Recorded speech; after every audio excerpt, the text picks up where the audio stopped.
He said he picture tents and camp and meditate and look at the sky, which is great. He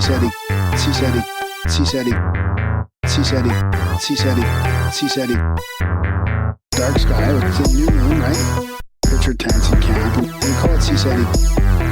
Sounds like a party. Seaseti. Grimerica.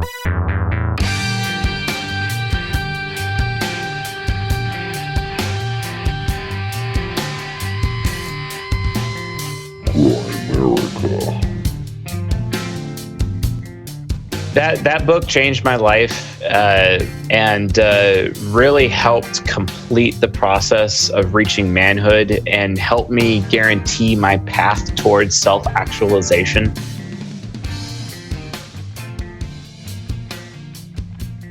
Okay, guys, welcome back to the Grimerica show. We're going to be chatting with Chase Joseph a little bit later. Man, we're backlogged.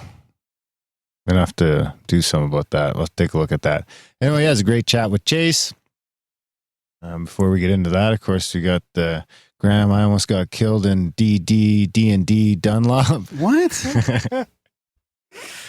Humbled that one Hey, out. buddy. Yeah, well, no, I didn't almost get killed. Other guys almost did. You survived? Yeah, I mean, I've been knocked out a couple times, but... You just Anyways. like lie on the floor when you're knocked out? Yeah, I totally role play it, just fall down. And, no. Wait your turn? Yeah. Till someone rolls you out of it? Yeah. No, I can't. Can't do that. Huh. So anyways, yeah, this is an awesome podcast with Chase. That's a good one. And I've just been thinking here, I'm just inspired because we get to do all these awesome chats about, inner work as well and personality types. And we get into all kinds of stuff that you've been working on with Chase That's as right. well. And then we just finished interviewing another friend of ours, Joe Roop, about magic. And I mean, you get to that point where you feel like It's all tied in inspired together. and it's all tied in. Inspired and tied in together and inspired to do work on myself and learn about magic and all kinds of stuff. I don't know. I just feel like I'm in that space There you right go. now. And then we get to have these little intros where we chit chat amongst ourselves and share listener emails and feedback before the show. So we do this like half hour or 20 minutes or 40 minutes of, what Party would we call it? time. Rambling Ramblings. before the show. So yeah, we put a little timestamp in there where you can fast forward to Banter. the interview with Chase. But yeah, this is That's a where we good get one. to do some housekeeping. We get to beg for support and talk about how we're doing weekly. I guess we're doing it weekly live on YouTube now as well. So we want to try and Wednesdays. find a better way to migrate people over there as well. Now that we're kind of Well, we don't want to migrate anyone. I don't think. You can check out the live you know show. what I mean. It's another way to share the show. Yeah. For sure. Mm-hmm. People that don't understand podcasts, they can watch it on YouTube. Yeah. And we get to do all our listener stuff. What have you been up to? Spraining ankles. Really? How'd you do that? Hockey? Yeah. Trying Is too it hard? bad that when I get injured, the first thing I think about is how many hit points I probably lost? How many? Wait, do you think wait, you wait, wait, wait, wait, No, wait. that didn't happen at hockey. But when I fell down the stairs, like really hard You fell down the stairs? in the winter Oh. at my house, I was like just boom, boom, boom, boom, coffee everywhere, stuff's flying everywhere. In the morning? I thought, I wonder how many hit points I lost. That was the first So thing I now is thought that of. just for, that's not real. It's a D&D. If you get hurt in real life, does it cost you D&D points? No. Okay. But I just So you're starting to wondered- actually I switch. wondered- Your brain is starting to actually wondered, switch like, from I wondered, one like, how bad was that? Like, from one. after shaking it off. Wow. In too deep. We got to shake you free for a couple of weeks, send you on a cruise or something. Let's get back in touch with reality. Worlds are colliding. Worlds are colliding, yeah. So yeah, that's what I've been up to. Sprained my ankle and doing okay though. How you doing? I'm okay, yeah. Yeah. Hot, Eating summer, lots, eating more food, eating more food, hungry. losing weight, eating more food and losing weight. Yeah. That's Not sure weird. how that works. Tapeworm. That just means you're eating right. Yeah. What should I name him? Drawn. Graham. What? Graham? I will name my tapeworm Graham. That's a great idea. Perfect. So what do you what do you got for us? Well, what do you want to? I don't know. What do you? I mean, Well, I don't know. I want to play a jingle, I think. well, I think we should probably talk about the feedback we got from Jim Lee's geoengineer, Oh, the do you have history some? of weather modification. I mean, and the chemtrails and all that stuff. I mean, I've gotten tons. Graham is an all-in believer in chemtrails. Supposed to be a new one with Darren in it. That's not happening.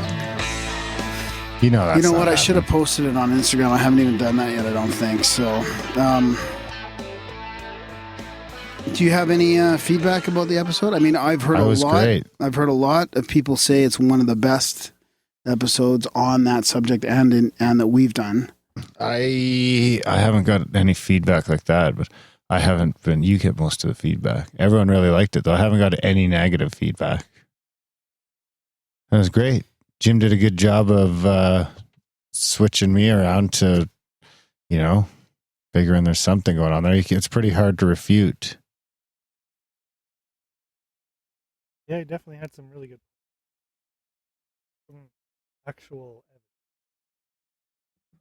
Huh. Now I'm trying to find out this. Oh, I gotta be careful about this. I had the feedback from his episode, and now I can't fucking find it. Anyways, okay, I'm gonna read some more feedback. All right. Yes. Yeah? Yes. This is from Jake. He says, "Hey gents, I just started listening to your show this spring, and I don't know what took me so long. Considering I've been a listener of Carlwood, Skeptical, Gordon Over, those conspiracy guys, Dark Journalist, Joseph P. Farrell, among others, for some time now. I'm fundamentally an avid reader of all kinds of authors with an ever-developing library, including Farrell, and some of my favorite authors like Matheson, Velikovsky, Jim Marrs, Peter Levenda, and of late, Paul Laviolette, which you were trying to get on. Yeah, I think And I Lavenda, don't think get on he too. replied. Yeah, that was a while ago, though. I'm sure you guys should get recognize those Lavenda on. names. In fact, Matheson was on your show, and it was a fantastic podcast. Anyhow, I was listening to the Greg Doyle episode while driving to a job site several hundred miles away from where I live in Lawrence, Kansas. My jaw dropped, and I was absolutely floored when he mentioned his astral travels involving seeing giant airships or spacecraft of some sort. The reason is I had a vivid dream a few nights beforehand of another world, or perhaps of our future, of being aboard a spacecraft hovering high above the surface of a world entirely layered by habitation and connecting metal structures. The spacecraft, being amongst dozens of others, hovered slowly nearby. I don't know what the context, but I suddenly jumped off the spacecraft I was aboard and free-falled with the goal of intercepting the spaceship directly below and to land on its surface. I remember having no parachute of any sort and felt utterly fearless. I was supposed to go aboard the spaceship and disable the craft or the ship's leader. After free-falling through the air and probably 1,000 meters or so, I landed on the ship's surface, but it was a mission for which I was not meant to see the end, because shortly after I woke up from sleep, perplexed at what I'd just experienced. It was a memory which is hard to shake. Greg Doyle's discussion reminded me of how very real dreams can be, and how real they are indeed. I got to get some dreaming tea. Yeah, well, you just gotta stop the green weed for a while. No, we're not going that Just route. see how your dreams evolve if you just stop it for a week. Fucking dream all the time, and I smoke. He smokes more weed than I do. He's dreaming. Yeah, I dream a lot. Your fucking story's Well, full of holes. That's rare. Is it? No, that's From what Dennis over here. McKenna said too. Yeah. From what you hear. That's because you're a bigot. It has me thinking in a whole new way about dreams because Someone send me some info on how to dream tea. Some dream supplements. I've had other very bizarre and striking dreams, too numerous to mention here. In any case, I now want to enroll in Doyle's astral travel classes online, and kudos to you guys for the intrigue. It was a way cool interview. I meet regularly with like-minded friends at groups we like to call C, like in capital C, where we watch conspiracy videos and documentaries and discuss ideas and relevant topics. I would love to bring up your show with the guys. I will continue to listen and to support the Grimerica show. You guys are doing a bang-up job with your guests and show. Love the format and everything. Best of luck, Darren and Graham. Cheers and much success to you both. So a big shout-out to the C group, capital C. How come you're not in Greg Doyle's astral travel classes? I gotta pick and choose, man. That was my favorite episode of all time. So how are you not in the class? Well, because I don't know. It's good for the show. Yeah, I should probably do it, eh? Well, you should just start to dream, too. That would be good for the show. Well, I just asked for dream stuff. We'll put you through the course so you can astral travel at will. Do you remember when I used to attend a group like that? Or, yeah. Then what happened? Why'd you stop? I got kicked out, remember? Oh, because you wouldn't sign on for the lizard agenda? Yeah. I forgot about that. That was a couple hundred shows ago. And Graham got kicked out of his conspiracy meetup group. Graham joined a cult and got kicked out. Pretty funny, eh? Did you ever keep in touch with those guys? Didn't you guys try and start up a new group and it kind of just floundered? Well, kind of. We met a few times. You guys should make a Discord. Yeah.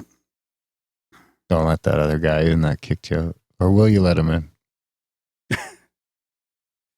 Because if you let him in, he's just going to work his way back into power. I would probably let him in. Just kick to prove you a out point. again. He's just going to end up outmaneuvering you and you'll get kicked out of your own whatever. group. If that's meant to be, then that's meant to be. But I would show compassion to the conspiracy-minded people. Would you? Yeah. Okay. I would hope so. So here's an email. Awesome one from Dave. He says, this is kind of from the last episode. Jim Lee? Yeah, a little bit. I was listening to your show with Jim Lee on my Bluetooth headset while loading my 3-year-old son into the car to go to story hour at the local library. He couldn't hear the show, but pointed up and said, "What's that, Daddy?" He was pointing at a huge chemtrail overhead. I told him it was a contrail. What? He then asked me what made it, and I told him an airplane made it. Then he said, "Why is it not going away?" Then... How old is this kid? 3. I said pleasantly, "Because it's part of a nefarious plot to geoengineer the planet."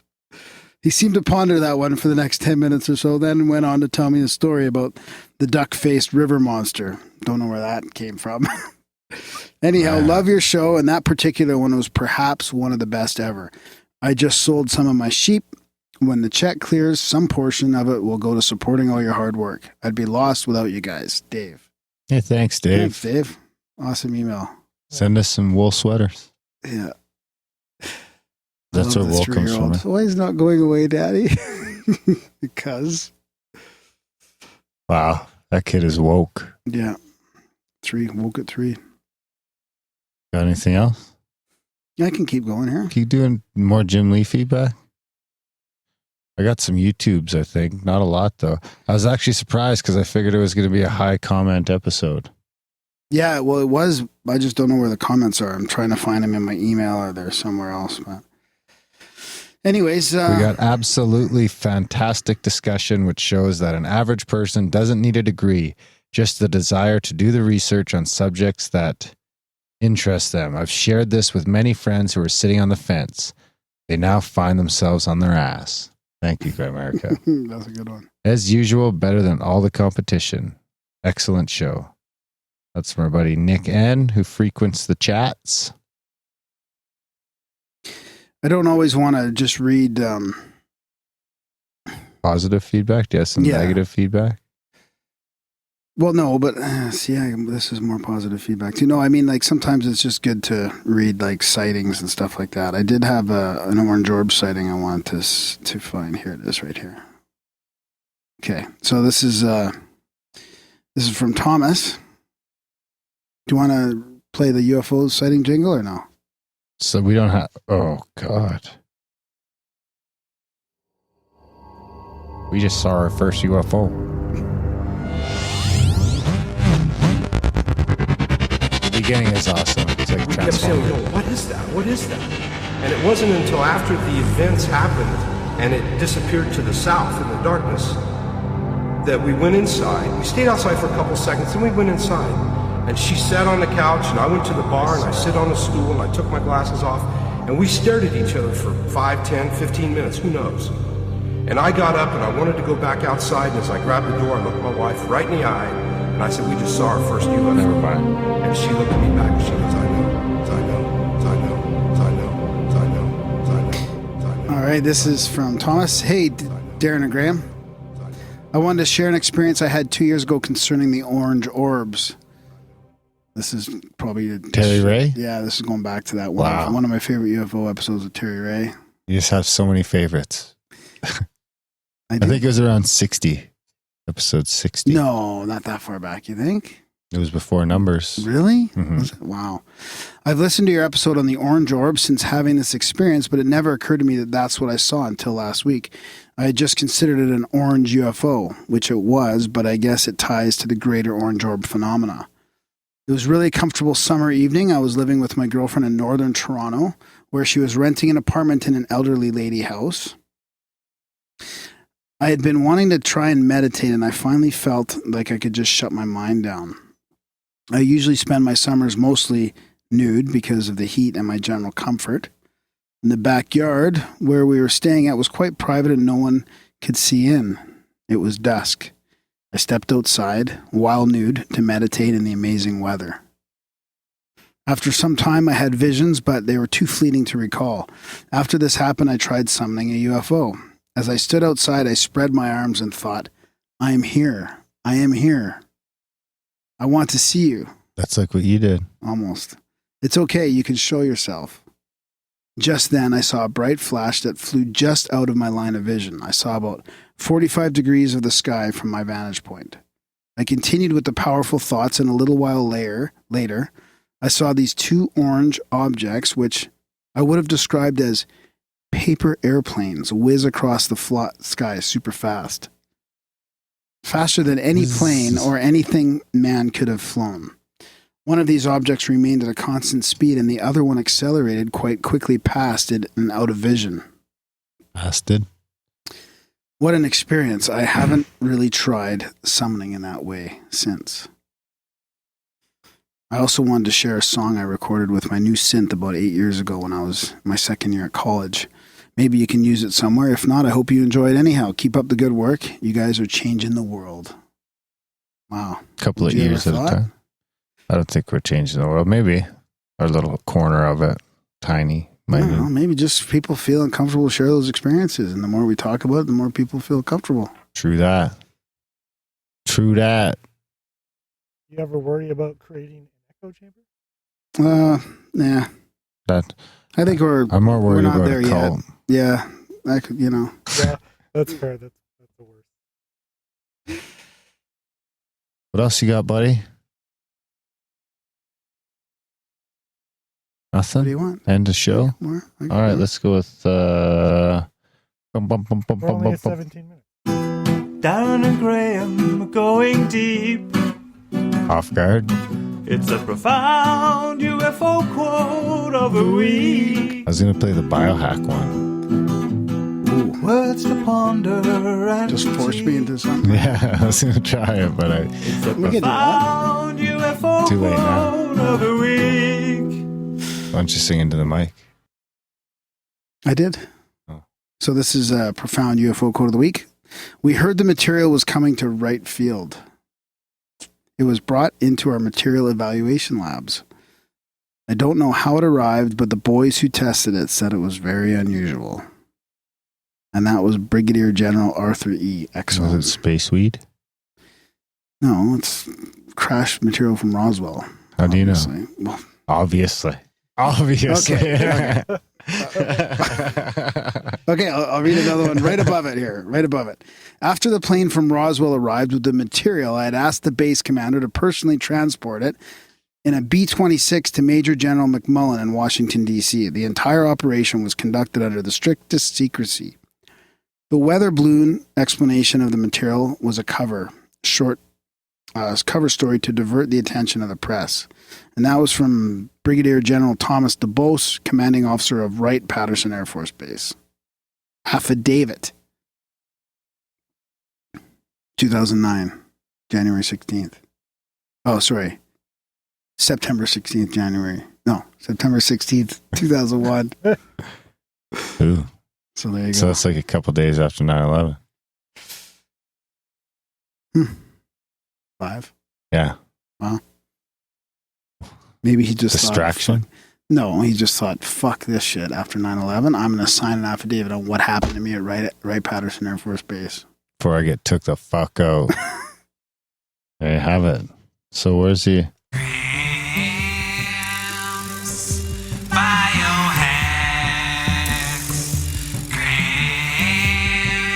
What was your last coffee animal?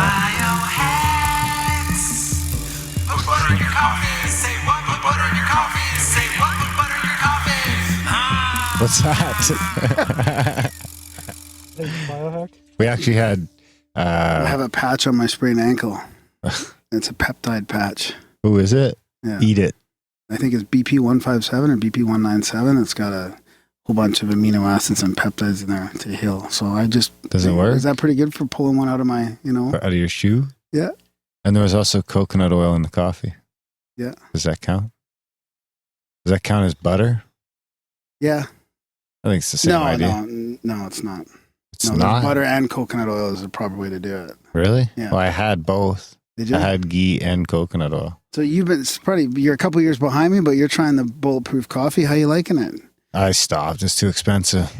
Yeah, It's fucking ridiculous. And it's a terrible tasting coffee as well. Yeah, so I'm out. You're out. You're back on the. I'm back on the regular coffee. But you can still get the. I'm getting local coffee. But you're not putting a ton of sugar in it like you used to, right? I'm doing honey, coconut oil, and goat milk. There you go. And sometimes I go to Starbucks and get coconut milk lattes. Coconut milk lattes, yeah. But I'm not supposed to be having milk right now. And you should be doing the biohack jingle. So you're eating like breakfast now? Is that a biohack? Started eating breakfast. Less chips at night. Which led to eating lunch. Graham. Which led to eating supper. Yeah. Good for More you. supper. And you're looking slimmer. You've lost some weight. You lost your little paunch there. Gone, buddy. Jeez. It's just summertime. Started doing some exercises. Really? Yeah. About half the time. What kind of exercises? That's an app, 7-minute workout app. It's harder than it looks. I haven't up to the 14 minutes yet, but I'm pretty consistent with the 7 about half the time. No, I do it on days that I don't go out and do other things. So if I go out and play baseball or if I go out for a hike or something like that. Yeah, of course. Yeah. Then, after I carry my kids a couple miles, I figure I'm good for the day. Yeah. So I've been doing that. I'd like to, my yoga still is not good. It's like once every 2 weeks. So I don't feel like I'm gaining anything from it yet. I think you need to get into the rhythm before you. That's a tough one. You might not feel like you gain anything for a while, but then all of a sudden something will click and you'll feel like, wow, okay, that's pretty. Because I'm still pretty sore. I mean, just cutting out fucking gluten seemed to take care of a lot of my aches and pains. But I still got my shoulder problem. So how is it cutting out gluten? Because that's super hard for me. The first couple done weeks, it a few times on and off, but the first couple weeks were tough. But I eat potatoes still, so that helps. A little bit of gluten is it. So I'm not overboard. I haven't had it in a month. Once you go the first 2 weeks, it's nothing. Nothing. I actually thought about having some just to see what happens, but I don't think I want to go down that road because I'm not really taking any of my pills anymore. I've cut way back on my pills. On your allergy pills? Yeah. Really, eh? Yeah. So that's helping out too? Yeah. But yeah, no, I what was the other thing you were doing for your allergies? Gluten and dairy seem to be a big thing for what do you call that? For body fat. So now I'm eating the more histamines. food. Are you eating less histamine? Eating less. Type yeah, food? Right now I've got my histamines cut out too. So that's a lot. It's a lot to deal with now. But the gluten isn't that hard, man. It's pretty easy to go. Any of the restaurants I've gone to have all got a gluten-free options now. So is a lot of this new sort of health kick that you're on, that you're playing the biohack jingle subconsciously for yourself? I guess so. Yeah. Even though I pulled a patch off my ankle. You're just piling through your fucking gut truck breakfast. Been trying to pull you back in, but... Yeah, I'm fully on the gluten train. I can't get off the carbs and gluten. I crave it. I'm still having carbs. I crave it. I'm still having carbs. It's just bread. A lot of bread's bad. A little bit of gluten is okay. So, but do you attribute some of this to your, this episode coming up was with Chase, and there's a lot of work you've been doing on yourself and reading some really good books and stuff, and like that's got to play a part. It's all part of it. I just figured if I'm going to do that, I might as well do it all at the same time. Yeah, it seems easier to do that if you're, because then you know, it's easier to just do it all at the same time. Have you noticed a change in your sort of emotions in your brain and your clarity or anything like that with changing your diet and the exercise as well? Because I notice a difference getting out of bed in the morning. Really? It's a huge difference. That's the main difference I notice after dropping fucking gluten, is that fucking I'm not foggy in the morning. That morning fog is sort of gone. Yeah, you're also smoking less as well. That could not all the time. No, I'm still smoking just as much sometimes. Well, you said you're cutting back. Depends on the day. So that could be some of it, though, right? Maybe. Yeah, I don't think so, though. There's definitely days that I'm smoking just as much as I have. Huh. Well, and even that would kind of depend on more when. And the histamine stuff comes from John, right? John was helping you with that, yeah. And that means you're eating fresher food and you're letting it all fresh food. All fresh food. Is that the key to that? For the most part, no cured stuff and things like that. No pickled stuff and no pickled stuff. I'll be able to get back into that stuff once I get my gut sorted out, I think. But you've noticed a huge. I haven't noticed you sneezing and stuff with your allergies. Like does it really help? Do you think? Yeah, it's made a big difference for sure. Wow, that's. I awesome. could see myself transitioning right out of it over the next few months. Right out of taking the pills. And gluten. Oh, really? Well, how often do you do that? Yeah, and then after I was on like 20 milligrams or 20 milligrams a day. And now I'm down. Then I was down to 10, and now I'm down to like 10 every couple of days. Really? Yeah. And is that going to save you some cash too? Or? No, it's all paid for. Or is it paid for? Doesn't really save me anything, but it saves me the hassle of taking those pills and getting the outbreaks if I don't get them. Is it paid for by the Canadian medical system or your company insurance policy? Company. Oh, okay. Yeah. So it's not paid for. It's a combination of that. I'm fucking paying for your pills. You are? Yeah. The fucking rates are jacked up and I'm paying for your pills. So that'll save Listen, me mister, some money. I use every massage and every fucking acupuncture and every fucking, that's what's jacking up the rates, not the prescriptions. Okay, fair enough. It's preventative maintenance. The diet changes have been good. There's a few things I definitely want to reintroduce, but for the most part, I feel better than I felt in a long time. That's in that awesome. regard. That's Definitely, awesome. I feel more powerful too. You know, I'm starting to feel that more powerful. Like, what do you like mean? I'm gonna fuck you up. Oh my God. All 150 pounds, yeah?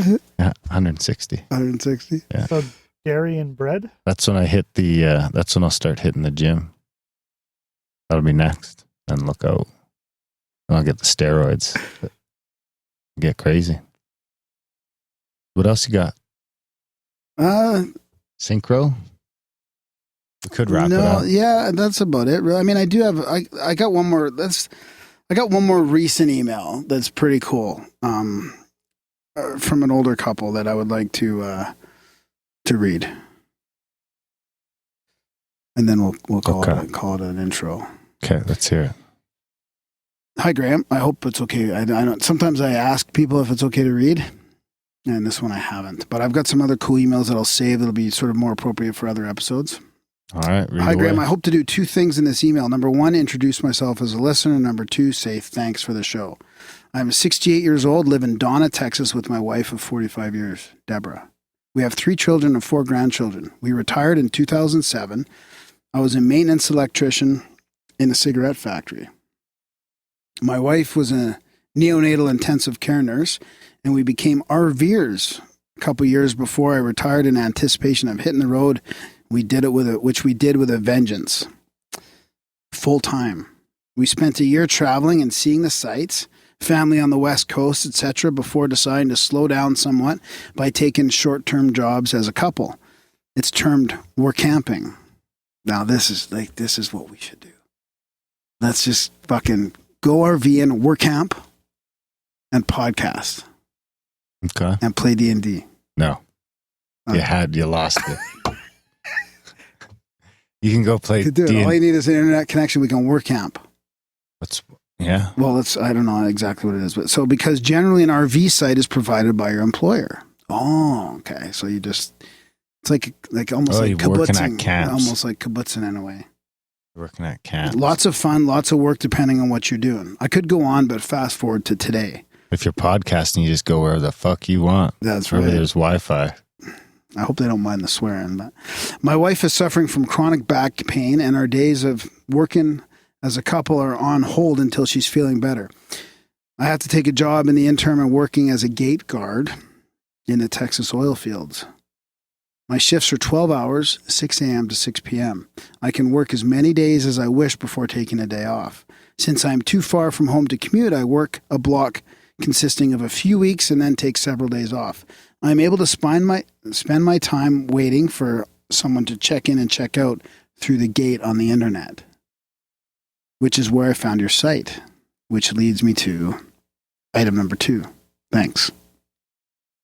I found your show after searching the term UFO podcast. Wow. That's works. really interesting. In what? Just on the web Googles?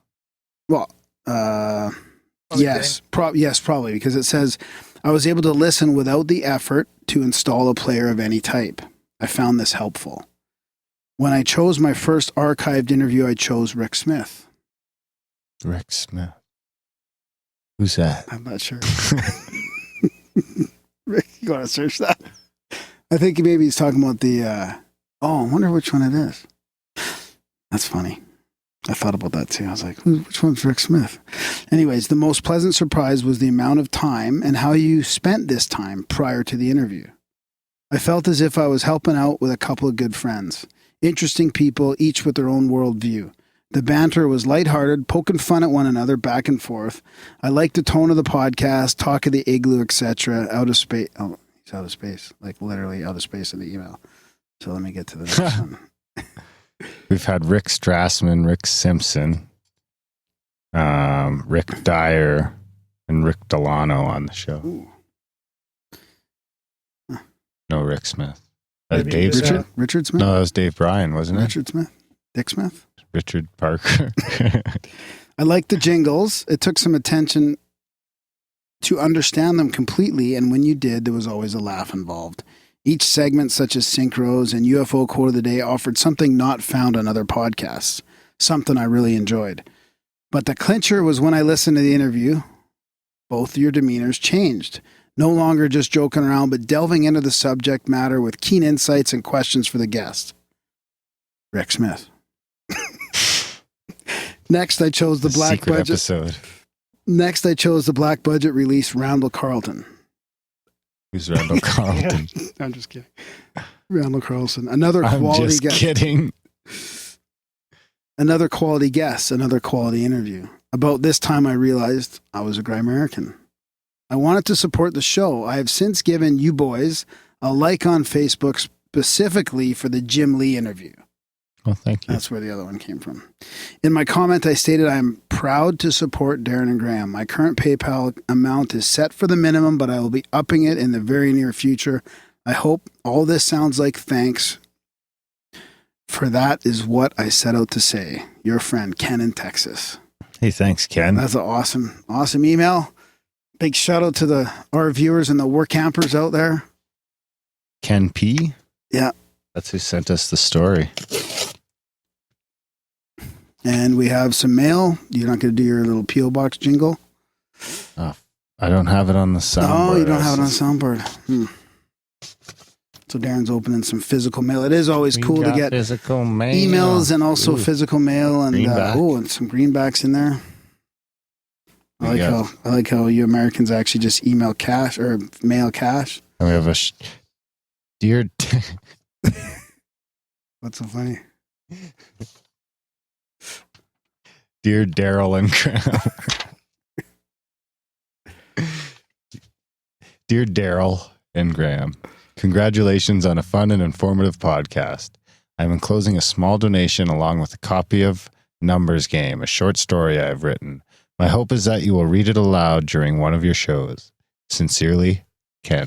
Awesome. Yeah, maybe we will.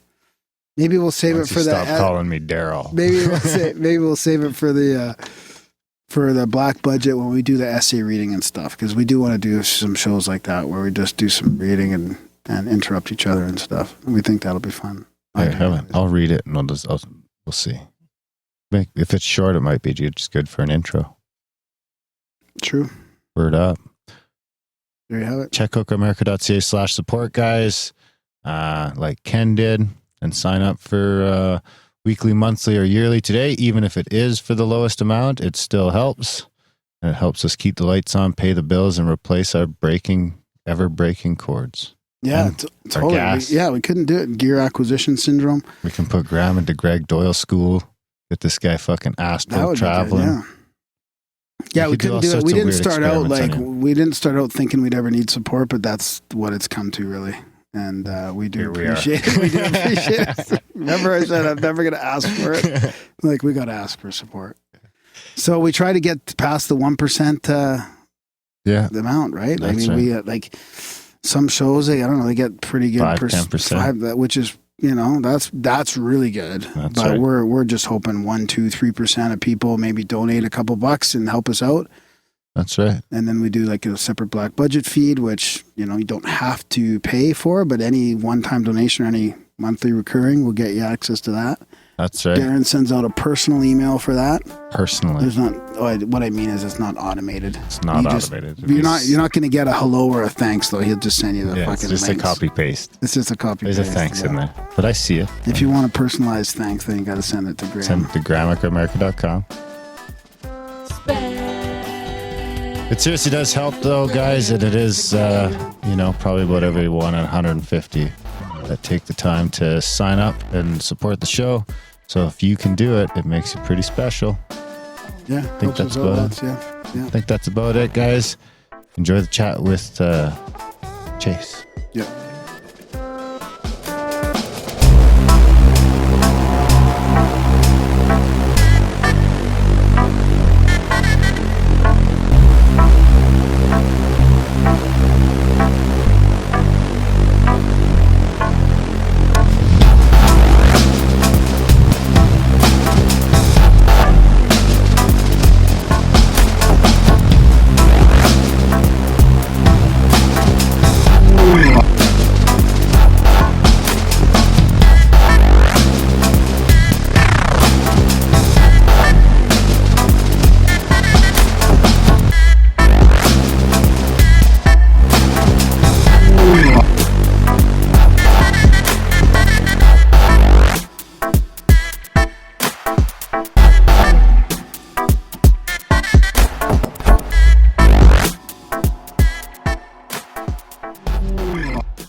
Tonight we've got Chase S. Joseph with us, coach, writer, speaker, friend of the show. Darren's been chatting with him quite a bit. We're going to be talking about personality types, Jungian archetypes, probably a lot about working on ourselves as well, and sort of a little bit of self-help stuff, and maybe some machine learning algorithms as well. Yeah, probably all sorts of fun stuff and personality stuff, and good stuff that should really... there shouldn't be anybody in the audience that isn't, this is everybody. Yeah. Or at least it's supposed to be. Yeah. So welcome to the show, Chase. Thanks for having me on long and short notice simultaneously. Yeah, no kidding. That'll happen. Yeah, well, thanks for sticking around. I mean, geez, we could have rescheduled, but that's all good. No, I honestly didn't want to, and I had planned on doing it this week. I just for some reason thought we were doing it Sunday instead of tonight, but that was perfectly cool too because I definitely had an opening and I wanted to do it sooner than later, so it wasn't actually a problem by any means. I'm pretty excited to talk to you because I once we set this up, it's probably been like a month and a half ago or whatever. You've been talking to a couple of friends of mine and helping them out, and it gets me excited because one of the first things that got me into podcasting was listening to some stuff. You might have heard some of the new man podcast was one of them, and Trip Linear was one of the hosts, I think, of that podcast. But it was really about men's groups and sort of like the new man, right? Not between the macho jerk and the new age wimp kind of thing, right? And it kind of reminds me of some of the stuff that you guys are doing. I mean, I might be way off, but I was kind of excited to talk to you about all this. Yeah, I'm willing to go to like any level of depth with it. It's really an interesting science, and it permeates absolutely every component of human interaction and human life. And a lot of people just don't know about it. It's mostly because people have viewed this science, which the science is called Jungian analytical psychology. It's like, ooh, it's this voodoo thing that only the super smart people at the psychology universities speaking with giant, huge ass words that they can't, I can't even spell them. Let's be honest. Do you think, is anyone like a layman actually going to be able to derive any good quality for life-changing information out of that? Hell no. They're not even going to bother or waste their time. And I'm sorry, but psychology is, in a lot of cases, one of the most boring sciences ever. And then on top of that, you have people telling you, oh, it's just a pseudoscience, so why pay attention to it anyway? You know what I mean? Yeah. So yeah. So where do you want to start, Darren? This is a pretty big topic, broad topic. Yeah, it is.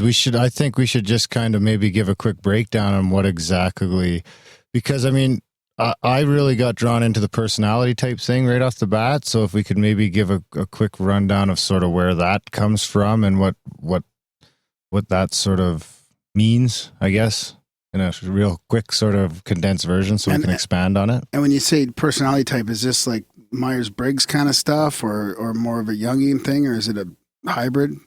Well, I think isn't the Myers-Briggs developed from the Jungian ones?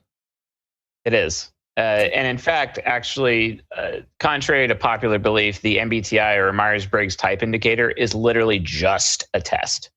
That's it. It's a test. It's not a part of the science. It's not developing the theory or anything. It's just a test. That's all it is. The test exists to determine or help a person determine one of the 16 personality archetypes or personality types that they have. That's all it is. It's just a freaking test. Too bad it sucks. Yeah. I haven't even done that test yet. I just took Chase's word for it. So I'm an INFP.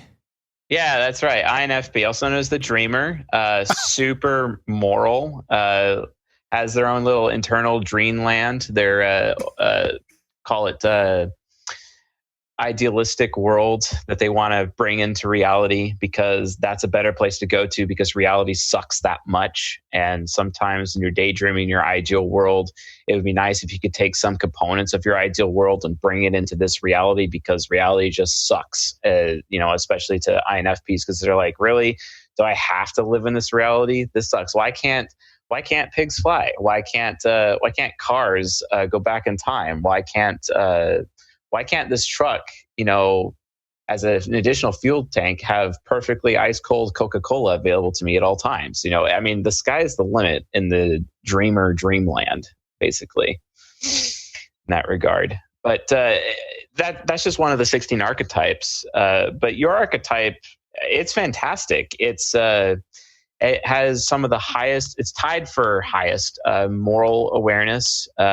You always know about exactly how you feel about everything. And your mind is literally going, this is good, this is bad, this is good, this is bad, bad, bad, bad, good, good, good, bad, bad, good, but, etc. When you're thinking about things like, okay, this is good, or I feel good about that. And then at the same time, you're also aware of what everyone wants. And then that gives you the ability to predict human behavior. You can predict what people are going to do before they do it. It's called extroverted intuition. Your intuition just can see things before it happens. It's a form of prescience. It's a form of seeing into the future, precognition, basically. It's just a limited spectrum. And then your inner child is all about like what you're experiencing, what makes you comfortable, and what you like to taste, what you like to do on your own. It's also where your sense of duty and loyalty and honor and justice comes from. It makes you into this very dutiful person. That's why you and Graham have such a great relationship, because Graham needs somebody around him who is loyal to him, and you are loyal to him. And you guys are best friends in that regard. And now Graham's all about what he wants to do, but you're all about what you should do. And you like to give Graham what he wants, and he likes to give you a good experience, right? So it makes you comfortable. And then Graham also makes you feel good, and you feel good.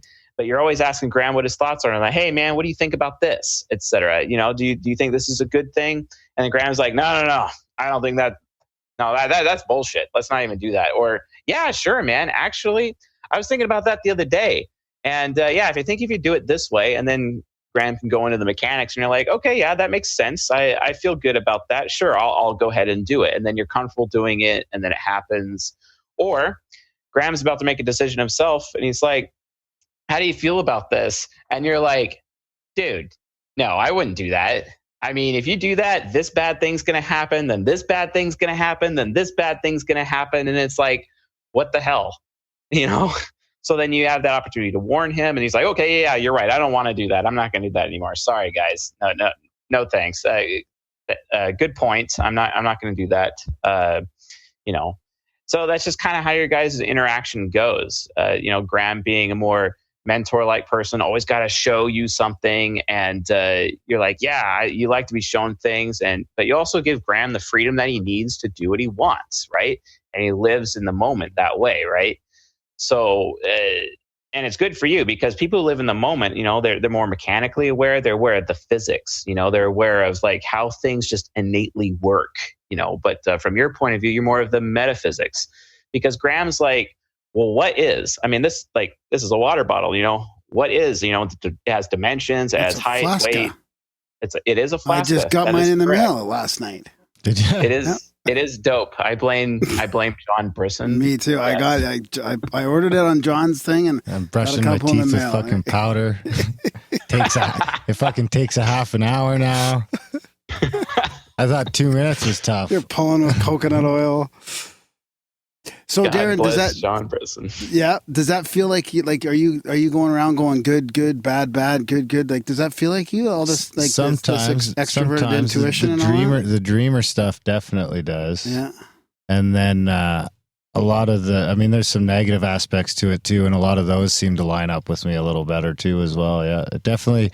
When I started listening to his rundown, because Chase did a video and a podcast on the type, so that kind of gives you 40 minutes of it all, and that definitely resonated with me, a lot of it.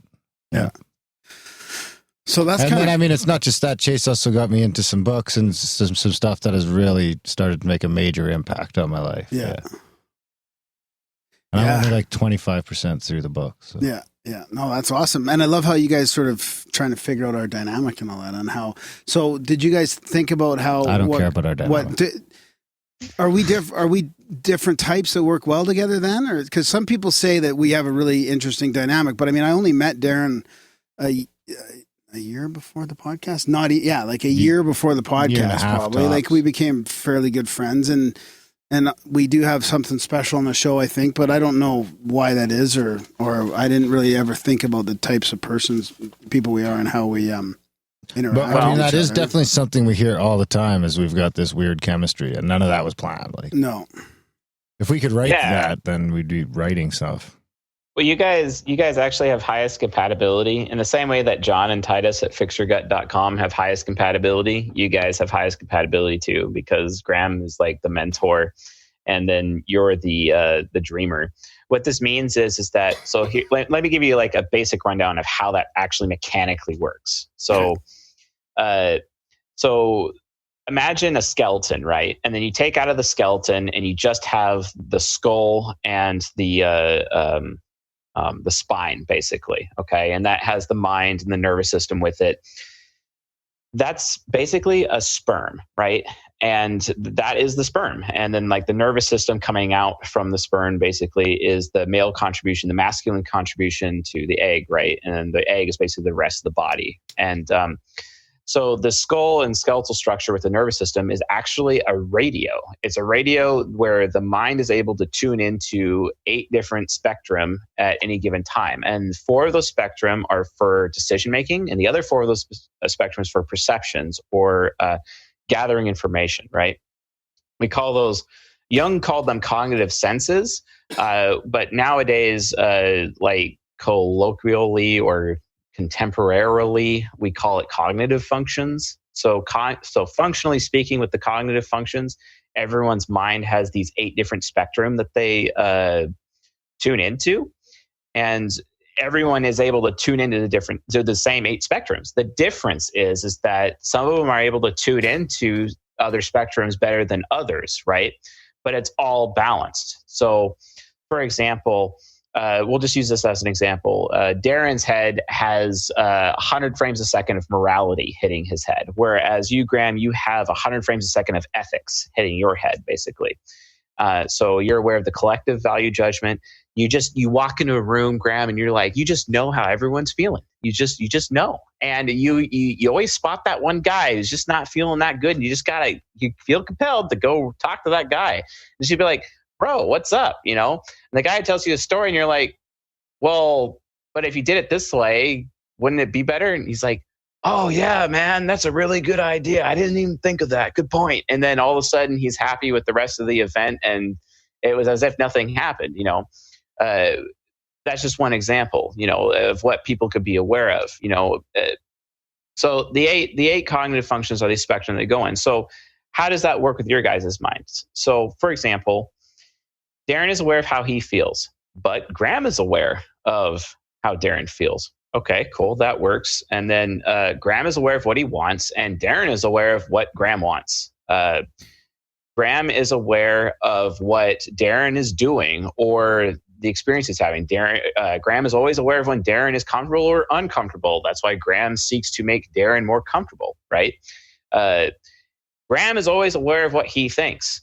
But guess what? Darren is also aware of what Graham thinks at all times, right? And this is just an example. Those are your egos. The top 4 functions represent your ego, and your egos are just perfectly intertwined because one is aware of how he feels, the other is aware of how he feels. One is aware of how he thinks, and then the other is aware of how he thinks. And then it's just shared together, and it allows you to have the absolute best possible relationship because you guys can read each other like open books completely, and you cover each other's bases.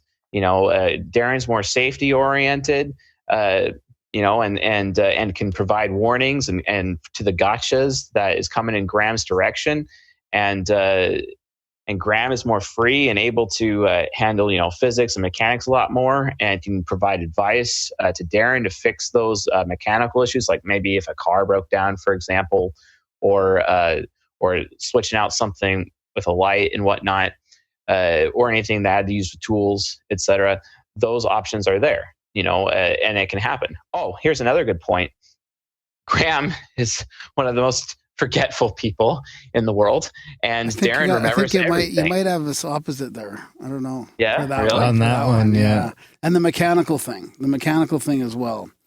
Darren's probably more mechanical than I am, so there might be some opposites there, I think. That could be learned behavior. Yeah, maybe. Right? Yeah. Instead of like inherent skill. Yeah, maybe. Oh yeah, it could be. That's an interesting thing to think about, actually, Brody. But we can't hear you, so it's. Brody had just said that he thinks there's a difference between learned behavior and inherent skill. So like I could have learned my skill for building, and because I've been doing it for 20 years, whereas if Graham would have got into it, he might have had a natural aptitude for it. Brody's 100% correct. So what we call that is the difference between human nature and human nurture. So nature is these archetypes. It's natural mental capability. Graham literally could be that guy on a whim who could buy a broken up motorcycle and then for the first time ever just have it in a shop and get a manual out and literally figure it out and put it back together, especially later in life. Not so much earlier in life because it takes a mentor like Graham to mature and develop those mechanical abilities later in life, especially because he's trying to aspire in that realm to become even more mechanically capable as he gets older. But that's just, I'm speaking about natural aptitude in that regard. Now, from a nurture standpoint, if you're thrust in a situation where you have to learn, building when you don't have that natural aptitude, a good part about Darren's psyche is that he can remember those things, and then on a case by case basis, on a per task basis, he'll have like a particular tool he picks up, and he'll remember all of the tasks that he's ever done with that particular tool. And then when he's doing a new task he hasn't done before, he'll use pieces of data of old memories of when he used this particular tool to try to figure out how to deal with that. And that's how he adapts. Whereas Graham picks up the tool, he may not have used it before with the task, but he just naturally knows how the physics works. And he'll just figure it out on its own, because it's like, up and down and physics and normal thing. But from Darren's point of view, it could be different this time, right? It could be different in that regard. And if he doesn't have experience with it in the past, then he's able to actually gather that information from past experiences and use it. Whereas, like I said, with Graham, it doesn't have to rely on past experience. It is, because Graham's aware of what is, whereas Darren is aware of what if. That's basically the big difference right there. Huh. Interesting. I find that Darren's a little more like this short-term. He's got a really good long-term memory from stuff, but his short-term memory and there's an absent-mindedness to you. You son of a bitch. Awesome. I was about to go into that. I'm pretty absent-minded sometimes. But my wife would agree. But your because long-term sometimes she'll memory, be like, you can ask him something that happened like a year ago, and he'll remember a conversation of exactly what you went can down. ask someone from 20 years ago. He could recite parts of his childhood. It's because I have a big problem with. Sorry, I have a big problem with like just today. Like I have a huge problem with just like where your keys are, where my keys are. Like just today, like Lisa came over, she just cleaned the counters and everything in the kitchen.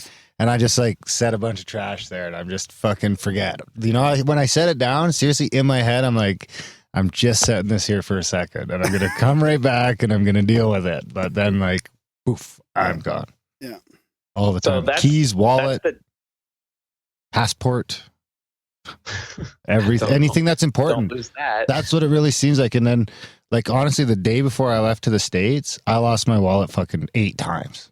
Wow. Because I had a bunch of money in it. I had switched all my money because I like cash when I go down there. So I had like $1,000 cash in it for the gas and hotels and everything all the way down. So it's like for 2 days before, like not just the day before, 2 days. The day before I left and the day I left, I must have lost that wallet 8 times. And I'm fucking scrambling, looking all over the place for it. Because I never lose my wallet. Never. Well, I always find it. Yeah, I know, but like it's just always, I know where it is all the time. And it's like when I should be hyper aware of where the fucking thing is. Should be in my fucking pocket, probably.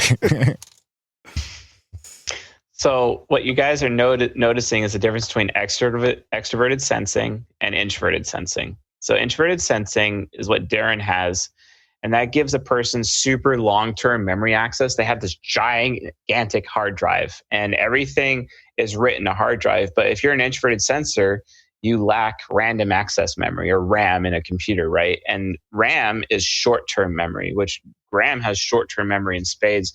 And he's also able to know where physical objects are. Of course, if someone was to move those physical objects of his and putting them in a place that they were not before, that would really piss Graham off. And not cool to go in that direction. He does get mad when he comes in here and I've moved his stuff. Oh, yeah. Totally. I come in and like, what the fuck is going on in here? He gets the studio's a mess. I'm like, oh. So yes, you're right. Long-term memory, but you have amazing short-term memory. The problem with the short-term, like the problem with the long-term memory is that you lack short-term memory. And like, so if Darren was to misplace his wallet, he won't even, it's not in the short-term memory because it's short-term. It's like, that's exactly where it the feels hell like. is it? But then 2 days later, he'd be like, oh, that's where it is. And then there it is, and he finds it and it's not a problem anymore because time has gone by for his mind to take that data out of the short-term memory, the small amount of short-term memory that he does have, which is about 10 frames a second, and stick it into his 50 frames a second of long-term memory access for his awareness. And then he's able to remember where that wallet was. It's like, oh, thank God. And, it just takes a couple of days and then boom, there it is. But after a while, I can literally picture times where that's happened. Yeah. And I'm like, oh, fuck. And the weird thing is I know, like, I remember, like usually when let's say I got to bring something to work the next day, or I got to do all these little tasks, I'll remember those pretty much. And if I don't, it pisses me off because I feel like I've been unaware or distracted or something like that. But when it comes to remembering a long-term, like something that happened, let's say 6 months ago, a conversation. I remember the feeling of it, or I remember like a sense of the conversation. But for me to quote exactly, if I was asked like, what did he say to you? I would probably say like, and I'm comfortable enough to say, I don't know. Like, I can't remember exactly what was said, but I remember the feeling of it. I remember the gist of it, but I can't. What about numbers? Yeah, numbers are like, I still remember, numbers. Like, I swear I remember every phone number I've ever known in my life. Yeah, like, numbers are okay for me too. But it's just that I'm not comfortable quoting something because I also want to be authentic and genuine. I don't want to make up something, right? And then, a lot of times I have to say, like, I don't know. I don't know what happened then. And that kind of bothers me in some ways because I should remember those details. Yeah, and that is an example of how that works. Extroverted sensing, because it's short-term memory, when you have all this data that your mind is trying to keep track of and keep it in short-term memory, so you have quick access to it. Well, the problem is new data is coming in every day and pushing old data out. And then your mind is just naturally aware of data that just doesn't necessarily need to keep. And it just throws it out. And it's like, okay, well, if this is important, it'll come up again, no problem. Yeah. Another way of looking at it is totems. So, for example, an extroverted sensor, when they're around physical objects, they have their memories attached, their long-term memories attached to the physical objects themselves. This is what I call toteming or totems. And it could be any physical object. It could be a phone, for example, or whatever. But when you pick up an object, you basically remember the last time you've used it. You're reminded of all that time where it goes there. This is why people women have rings on their fingers for like when they get married, et cetera, especially if they're extroverted sensing. They take it very, very seriously, more so than the introverted sensors, because it reminds them as a symbol and it brings them back to getting married and brings them back to all those feelings, et cetera, because of what that symbol represents, that little token. Is that me or Graham? This is Graham. This is more Graham approach. Whereas an SI user like Darren, yeah, that could be important from like how you feel, but you, regardless if your ring is on your finger or not, you remember your wedding, you remember the entire thing. You could probably even say exactly what the preacher dude was saying or how the vows handled. Girl, fair enough. But you could definitely remember almost every single detail. Whereas Graham has the ability to have his memory stored in physical objects. This is also why it may be necessary for him to take notes and have sticky notes everywhere, potentially, or have a notebook on him, or to be taking notes on his phone, because storing his memories in the physical environment is necessary for him to remember important things in case something gets into long-term memory access, because he needs to be able to keep it in short-term memory. Whereas you don't have to keep sticky notes. You're just going to remember when it gets to long-term. If it's still in the short term, okay, yeah, it might be a good idea to have a sticky note here and there, but you don't really need them very much, because once it gets to long-term memory access, it's like, okay, great, I remember. Unless but of course, it's a Bitcoin password, because those things are fucking retarded. I know, right? Yeah. Or, I mean, another way to look at this is the elderly. Elderly people suffer from Alzheimer's or dementia, right? The ones that suffer dementia are actually almost always introverted sensing users. The ones that suffer from Alzheimer's are extroverted sensors. Oh, wow. That's interesting. Yeah. But that totally makes sense. I mean, my notes folder on my phone is jammed. I mean, I take the show notes. When we're playing Dungeons and Dragons, I'm the one taking the notes, and D&D, like, that's right on the You're always taking notes. Every time I walk into your office, you got to pull out your little planner and start writing stuff down. Hell yeah, man. I take no notes on anything unless it's something super critical. And I pay Sometimes I feel bad because I'll walk into a meeting, it's like everyone's got a book, and I'm just like, yeah. Extroverted sensing, introverted sensing even goes even further. It also determines your sexual response too. Oh boy! And here we go. No, it's true. It's really true. Like, for example, an extroverted sensor is someone who wants to give sensation to other people. They're all about giving sensation. An introverted sensor is all about receiving sensation. So who's who? So Graham is an extroverted sensor. So he likes to give sensation in the bedroom and kind of drive the bus, as it were. He's a bus driver. He's the bus driver.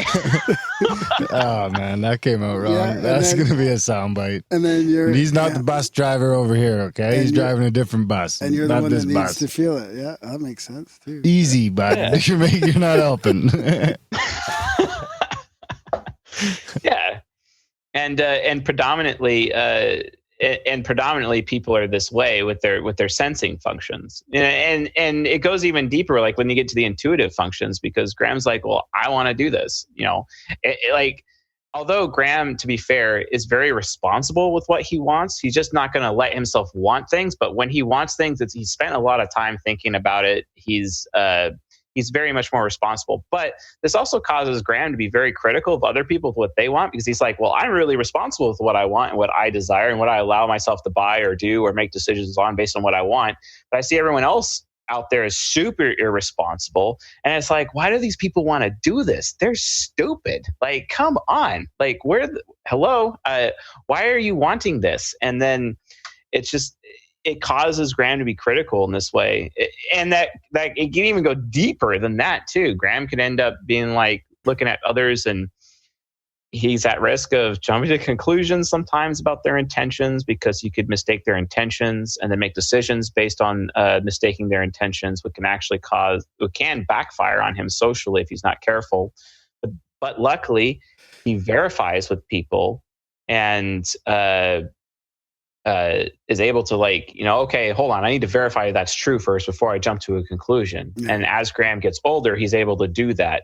And the older you are, the more mature you are in most cases, and then you're able to become more integrated with your persona and in the 4 personalities inside yourself. And then because of that, you're able to behave more maturely. But like very, very young mentors, they don't do that. They can jump to conclusions about people's intentions to the point where they're assuming that people are betraying them, assuming that this person's cheating on them, or when it's not remotely true. Yeah, I really try not to do that judgment. I feel myself going there, and I really try and be aware of, like, who knows what the fuck is going on? It might not have anything to do with you. Like, really try and tamper that.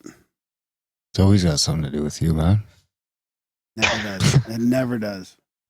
But I mean, I think that's part of recovery work too. Like when I went through recovery and trying to get clean and sober, that was part of that. Like not taking other people's inventory and not like, assuming shit about other people, right? Just looking at your own stuff and stop resenting things and all that kind of stuff about building up resentments and judgments. Yeah, it's definitely important. My father has the same psyche you do, basically. So he's a mentor as well. And I had this one situation a while back.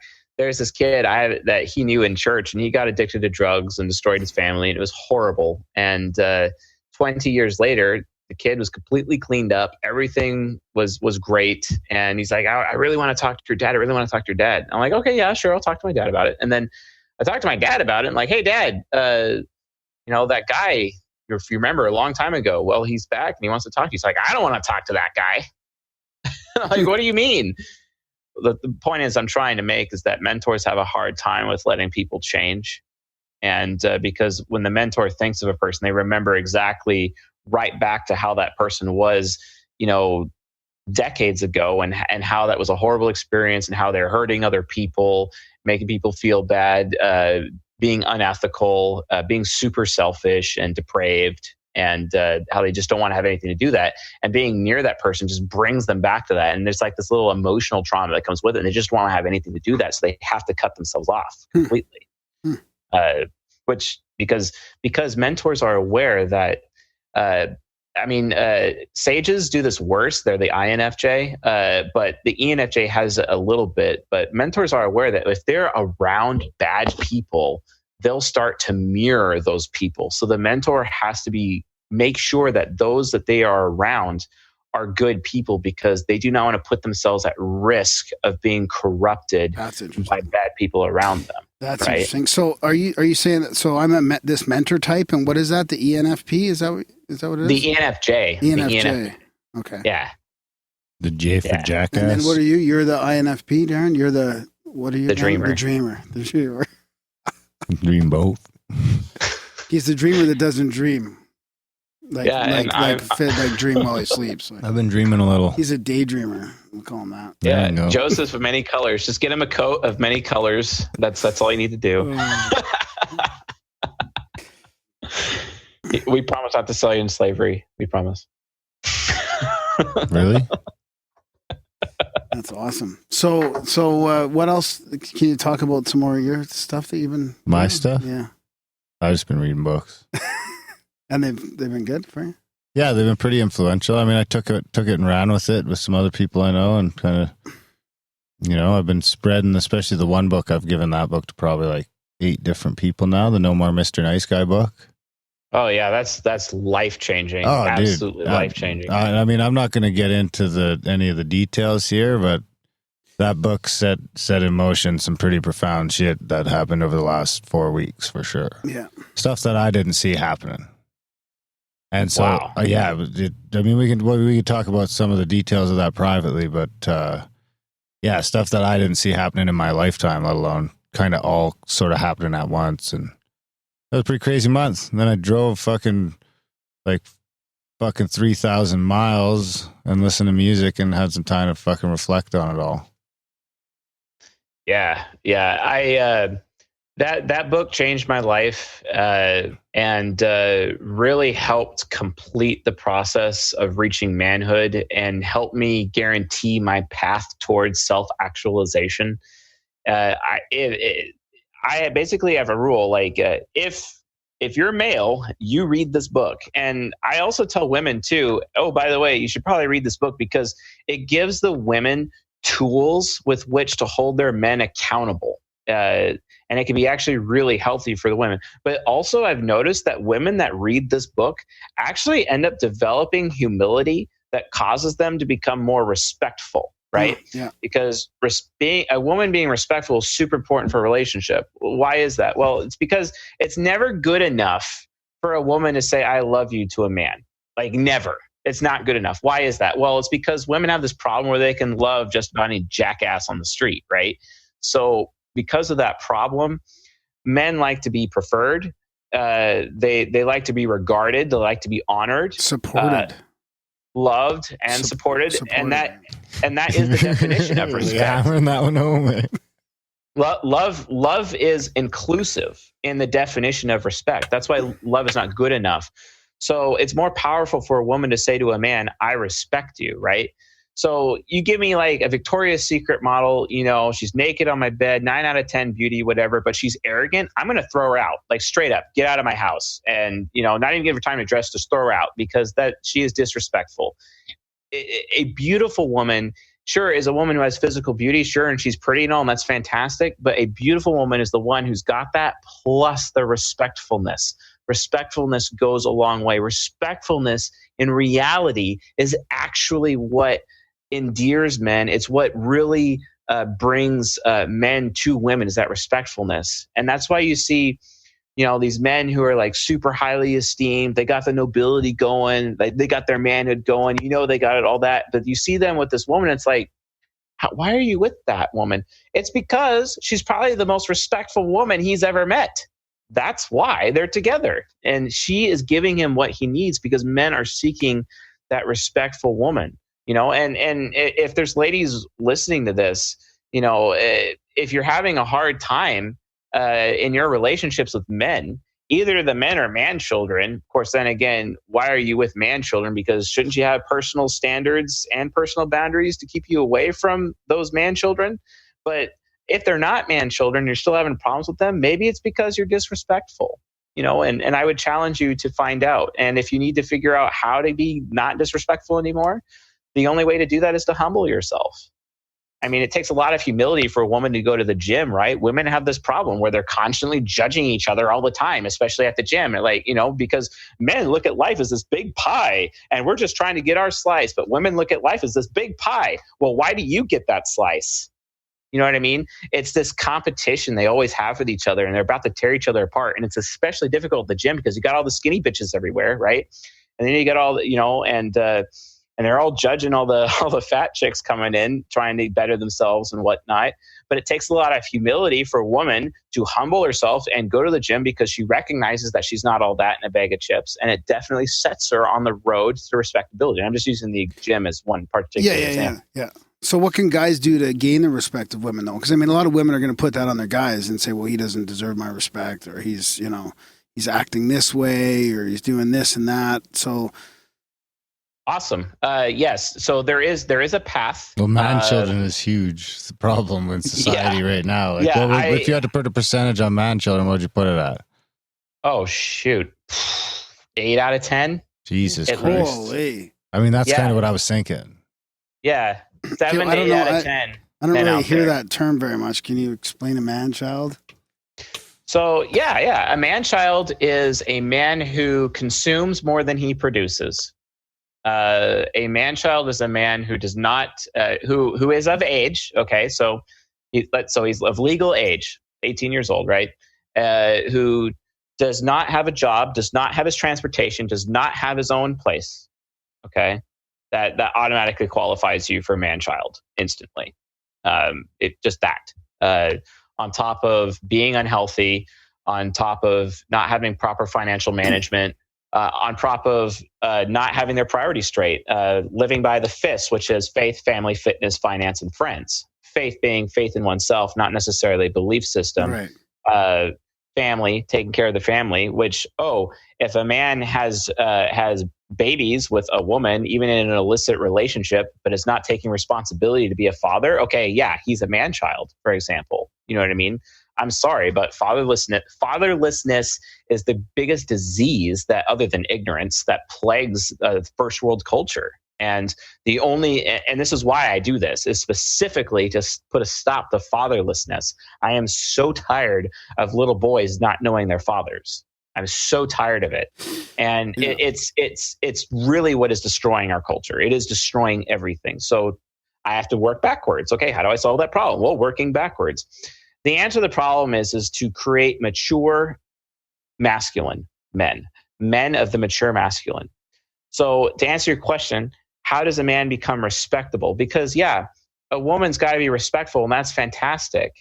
But the man also needs to deserve that respect too. He has to be respectable. So what is the man's respectability? Where does that come from? Well, it comes from nobility. And what is nobility? Nobility is defined by the 4 roles of the mature masculine, which is king, warrior, magician, lover. And this is also from Jungian psychology, these 4 archetypes. So king, a man becomes king when he has his own kingdom. Well, how do you get your own kingdom? Well, obviously you got to have your own castle, a home, your own home by yourself. You have to have your chariot. You got, your car. You have to have a job because you have to produce. Kings are generative. That's the whole point behind being a king.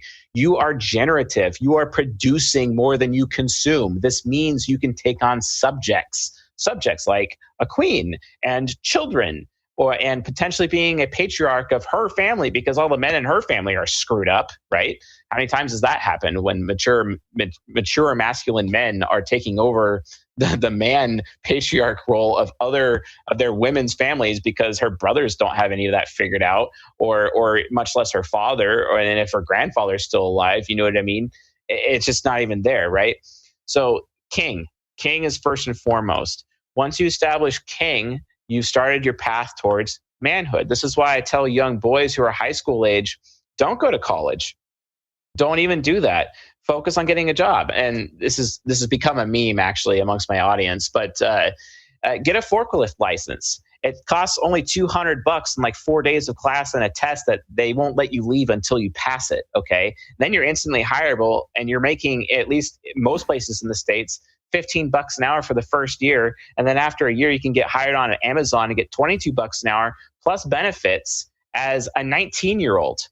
Okay. And then you can get Western Governors University for $600 a month and get your college education that way, instead of ending up with a heaping pile of debt and screwing over everyone's lives after that. Right.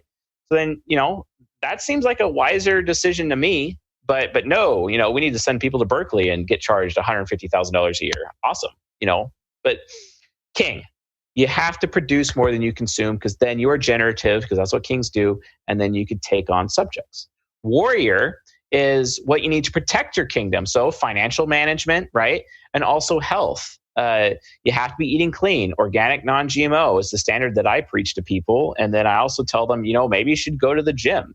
And if you don't know how to manage your food in the gym, go to eat2perform.com. Hire Eat2Perform. It's awesome. It's like $20 a month. And you got some coach telling you exactly how much food you should be eating every day. So you don't have to think about it. Then you just program it in MyFitnessPal and just do it over and over and over while doing, choose whichever lifting program you want. Eat2Perform will tell you what lifting program to do at the gym. Fine, you can do that. Or you can go and do your own. You can get, my favorite is Tom Finuto's Burn the Fat, Feed the Muscle, the TNB28 lifting schedule. That's my preference, but to each their own.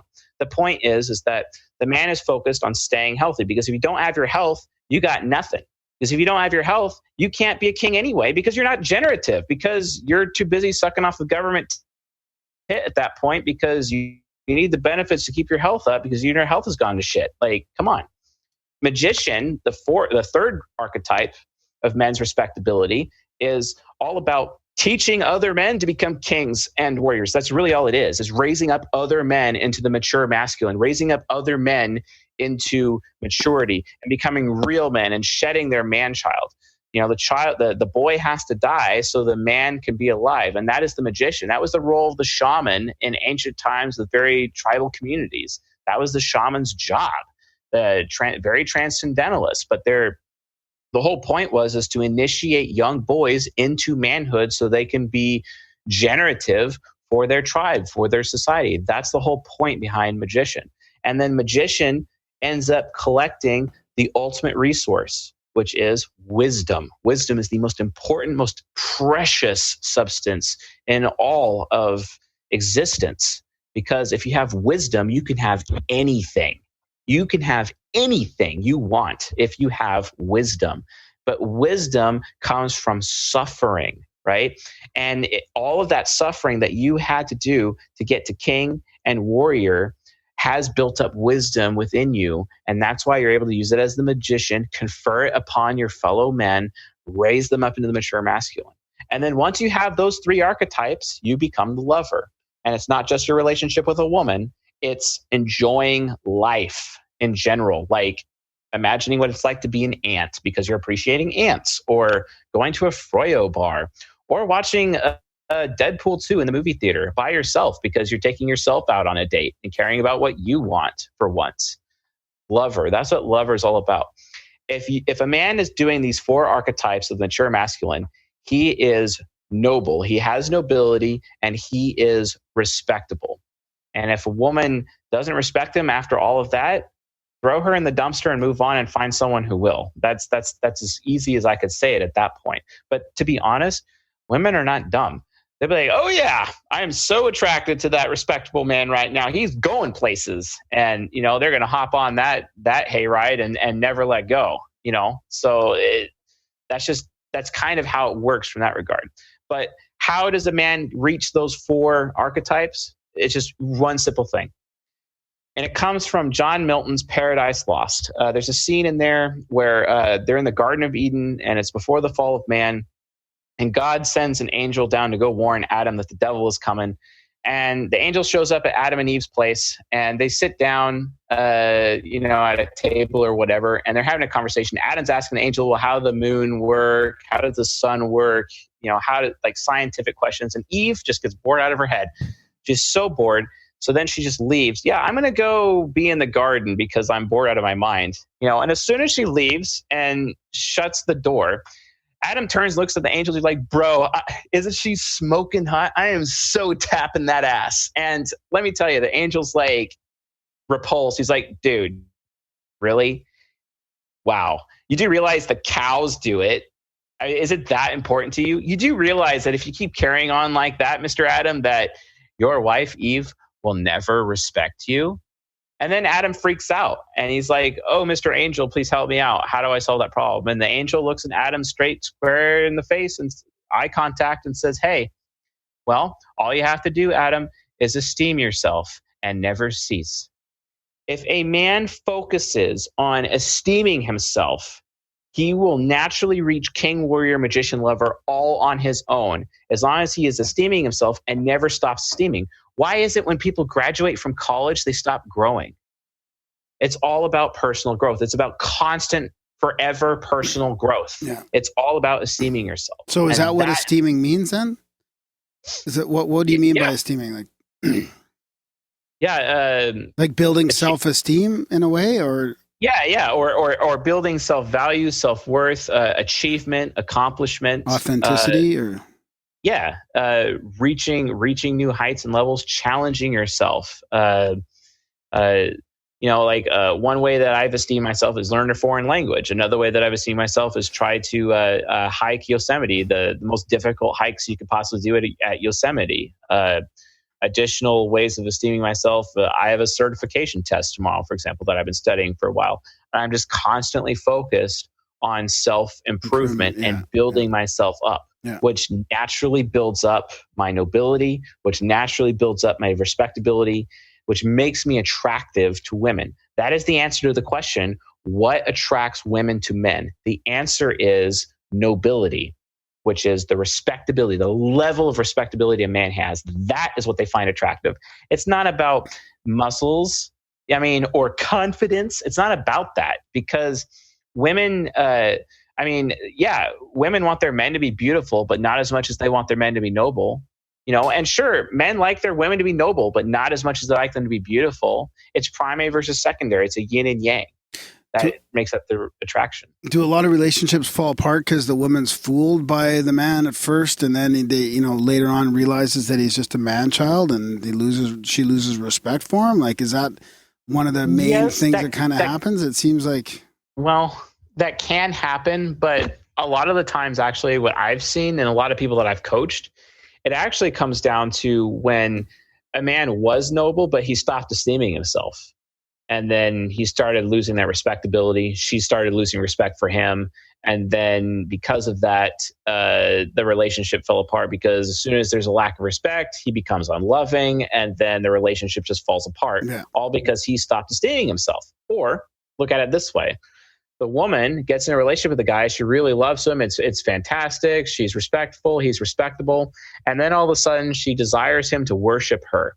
And then she says, you need to worship me. And then he buys into that and he starts worshiping her, and she's loving it. She's loving it. She's loving it. And then all of a sudden she starts losing respect for him, because it's like, wow, he's worshiping me now. Is he going to keep carrying on like this? Why am I wasting my time with someone like this? If like I'm all he cares about, if I'm all that there is on his mind, and then she starts losing respect for him, and then he becomes unloving due to that lack of respect, and the relationship falls apart. And she completely self-sabotaged that by expecting him to worship her, and then he bought into it, which sounds like Adam and Eve, technically. You know what I mean? It's ridiculous. So does that kind of summarize that No More Mr. Nice Guy book then? Is that sort of one of the core things, or is that separate?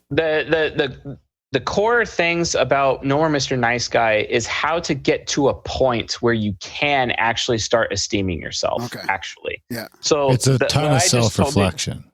Yeah. The path of self-reflection. And King, Warrior, Magician, Lover represents my personal philosophy from a Jungian psychology point of view on how to define and obtain manhood, or the mature masculine. But to even start the road, that's what No More Mr. Nice Guy represents. So, and it really is broken down to in the 4 pillars of self-intimacy, which are taking responsibility for meeting your own needs, having personal standards, having personal boundaries, and having personal goals. These 4 pillars are based on what a person needs to have built within their souls in order for them to actually know themselves or find themselves. Everyone's like, oh, I need to find myself. This is how you do it, right? Like when we're raising children, never ask your children what they're going to be when they grow up. Like never ask them that. No. The question you need to ask them is, what are you going to do to meet your needs when you come of age? That's the question. Because if you get your children thinking about meeting their own needs and recognizing that they have needs, then they'll start having this thing called self-respect. Because in order for them to be in a romantic relationship with somebody, you have to love. Well, the commandment, love your neighbor as yourself, is actually implying that you need to be selfish, believe it or not, because how can you love somebody if you're not loving yourself first? But so if you don't know how to love yourself because you don't have the 4 pillars of self-intimacy, then that means you're not capable of being in a romantic relationship, and you're likely a man-child at that point, or immature, right? So how do you solve that problem? You develop the 4 pillars. You get the children focused on needs. You have needs. I am meeting your needs right now. I am, as of that date, I am no longer meeting your needs, and it's on you, etc. And that may sound a little harsh. I'm just using that as an example, but the child has to be primed for meeting their own needs. And then you help them identify their needs, and you bring them out in that way. And then you help them develop personal standards. And these personal standards are like self-rules that they have for themselves to keep them on track with meeting their needs, and not get addicted to World of Warcraft for 10 years like me and waste my life and destroy my marriage. You know what I mean? Yeah. Having personal standards, right? And then have personal boundaries. Personal boundaries are exactly the same as personal standards, except that's what the person has for other people. You hold others to personal boundaries. And the book No More Mr. Nice Guy talks about how men are seeking the approval of women so much from other people that they don't enforce their personal boundaries at all, right? But if there's a boundary, it has to be enforced every single time externally, even to family members, even to your own father, even to your own mother, even brothers and sisters, whatever, your wife. There's boundaries. And if that boundary is crossed, it's heavy business, potentially relationship ending or relationship pausing for a long ass time because the boundary was violated, right? Yeah, and that's a tough spot because acceptance is a powerful tool as well. And then I feel like if you set too many boundaries, or if I set too many boundaries, then I'd be like not accepting people for who they are or whatever. Like, how do you balance that between judgment and non-acceptance and just setting proper boundaries for yourself? Do you know what I mean? Oh yeah, definitely. Obviously, I would recommend anyone be understanding, but quite honestly, it's to each their own. Everyone has a right to their own personal sovereignty. I mean, how dare the state be more sovereign than a man? Mm-hmm. Personal sovereignty is really up to the individual. And the 4 pillars of self-intimacy really represent that.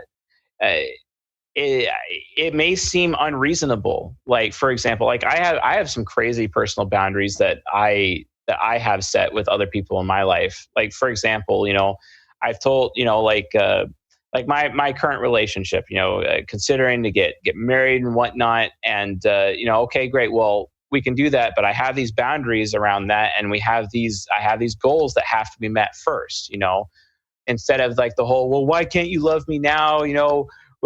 We could get married now. And it's like, no, I'm being wise and responsible. And I have a personal boundary for myself that this financial requirement, this health requirement, these requirements have to be met before I consider putting a ring on anyone's finger. Yeah. And that's not just a boundary that I set for you. It's also a standard that I hold to myself. Right. Yeah. And that's kind of where it comes from. It's not about me becoming this overly judgmental person to push people away. If you really think about it, boundaries can be really endearing, because what it does is that if people are respecting my boundaries, I am respecting their boundaries, and it creates a culture of mutual respect, a culture of honor, right? Which changes society and families and even one-on-one, face-to-face relationships and shoulder-to-shoulder relationships too. Yeah, right? that makes sense. Yeah, that's really that's a really good answer. So a book that changed my life like 10 years ago was The Way of the Superior Man. I read that just like 3 weeks ago. And I mean, and it, because it was also good for women to read, even though, you wouldn't think so, but I mean, it really gave women a different perspective of men as well. I mean, and I think that's similar to what you're saying about women reading that one I would say is worth, like, both those books are worth to read them and highlight them and hand them off would probably be a powerful tool. But that would be a real big, like, you'd want to trust whoever you're giving that book to. You want to just give it to, make sure you trust whoever you give that book to. That's for sure. Yeah, well, even the magician. I don't know, just to highlight a book up like that, you're highlighting parts that are kind of part of your inner workings. Make sure you're not just giving it to whoever, Yeah. But yeah, I would say both those books are worth doing. The interesting thing about The Way of the Superior Man is that it does a lot of, I find there's a lot of language in there that kind of gives you the ability to kind of, in a lot of ways, help you navigate the psyche a little more. Yeah, it's interesting for sure. And I mean, not in a way that, because when you first read it, you can kind of take it in the way that now you're bending your will to someone else in order to, oh, it's okay because of this.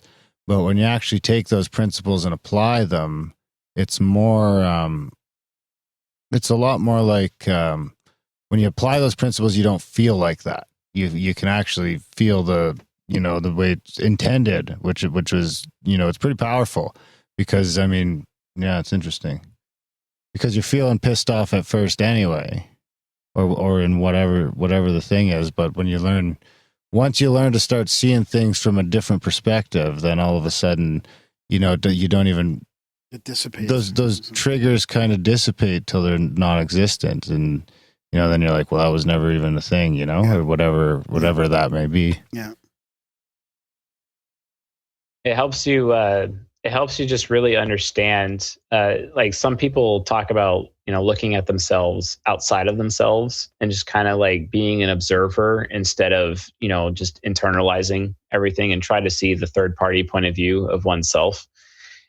And that's especially important because, even back to like the cognitive functions, you have extroverted functions and introverted functions. The introverted functions are very internal, but the extroverted functions are very external, right? And like take abortion, abortion individuals would consider is immoral, but the collective believes it's ethical, and that's why it's legal in those cases, because ethics and morals are not the same, but ethics are the collective value judgment. It's what the collective believes is a good or bad thing, or a subgroup of people or a group of people of at least three or more, right? But introverted feeling morality is the personal good or bad judgments, what an individual believes is a good or bad thing, outside of external influences, right?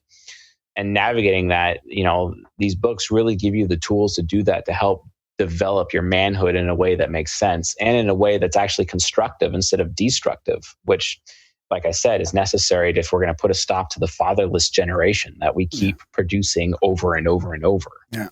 So how important is men, like as far as men go in the development, like a support network of men that you can hold each other accountable and all that, like, like in the men's group or some sort of.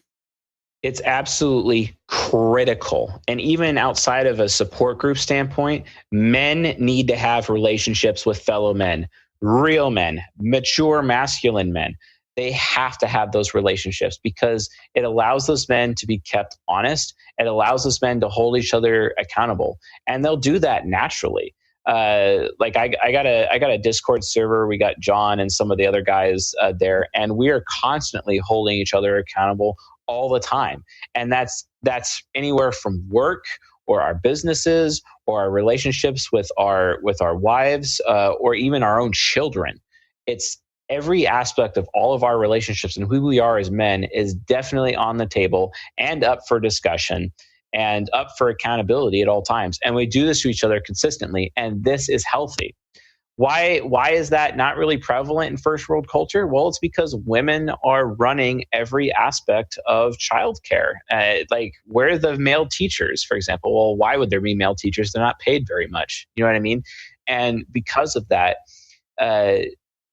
well, I mean, we're the first generation to really, have a real big hand, or, maybe the second generation to even have a real big hand in raising our kids in a while. I mean, not, a long time ago, it was different. I would say even 100 years ago or 150 years ago, at least it was a different situation. Because you'd have apprenticeships then. Yeah. And then that kind of went away. And now we've got this new weird sort of thing going on where, I mean, I think it's changing now where, but I mean, depends on the state of the father too. But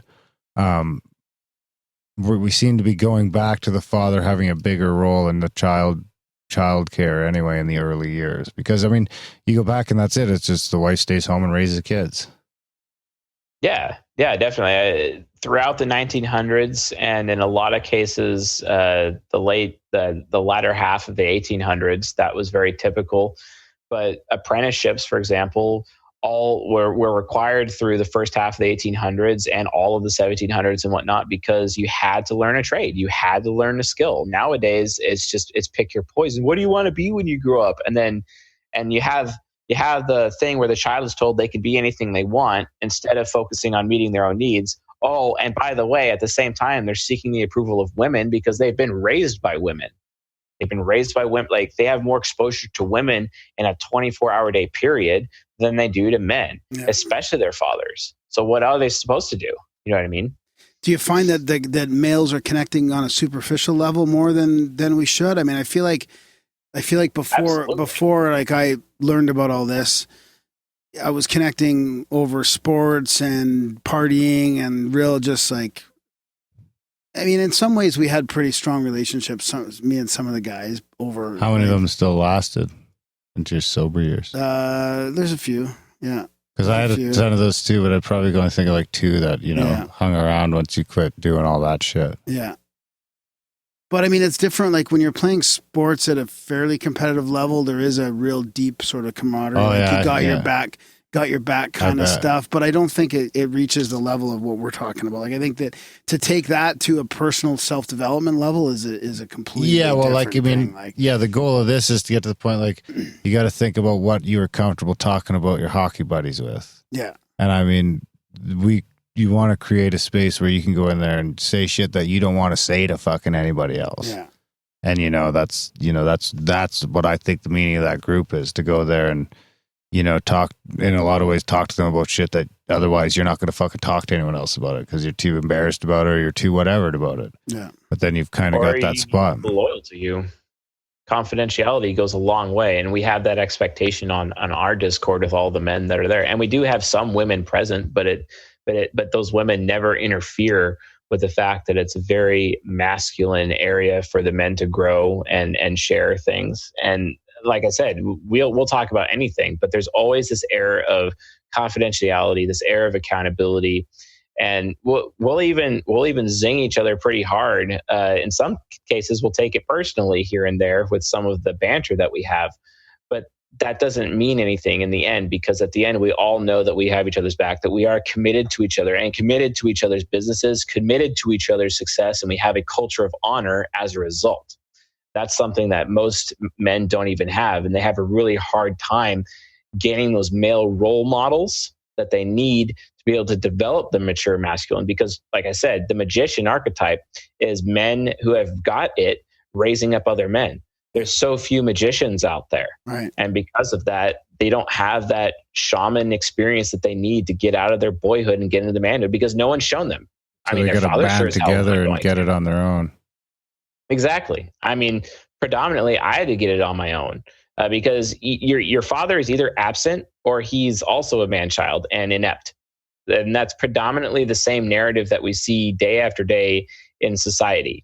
If we're going to put a stop to the fatherlessness, we have to restore maturity to the men.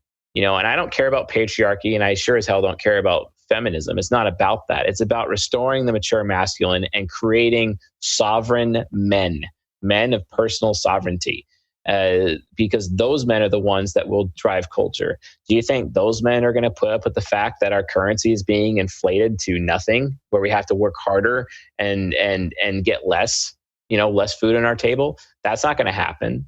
I mean, think about it. Would people be able to repeat what happened in 1776 to create the United States nowadays? No, because there are no men.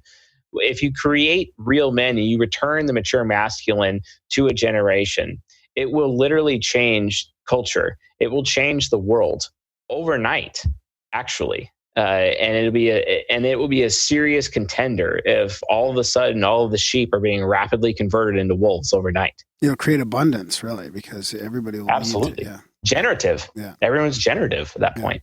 Yeah. Wow, that's fascinating. Yeah, that's an interesting take.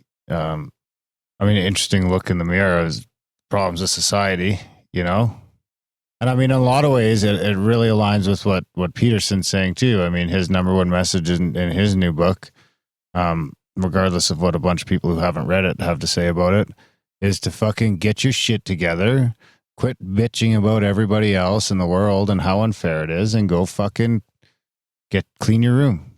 Everything, every bit of it. And that's, metaphysical and all that, inside, outside. Clean your room and make sure your house is in order before you start criticizing other people or wanting to change the fundamental structure of society. Order determines outcome. If you want a good outcome, you better get everything in order ahead of time. The problem is people just don't know what the order is. Well, I mean, that's what I'm trying to do. How come the studio is such a fucking mess still? Oh, this is like the furthest outreach of my room. I haven't even got out of my fucking head yet. So it could take a while to get all the way out to the studio. You're still cleaning the head? Have you seen the house? It seemed like the house got dirtier when I started cleaning out the head. Yeah. But that's okay.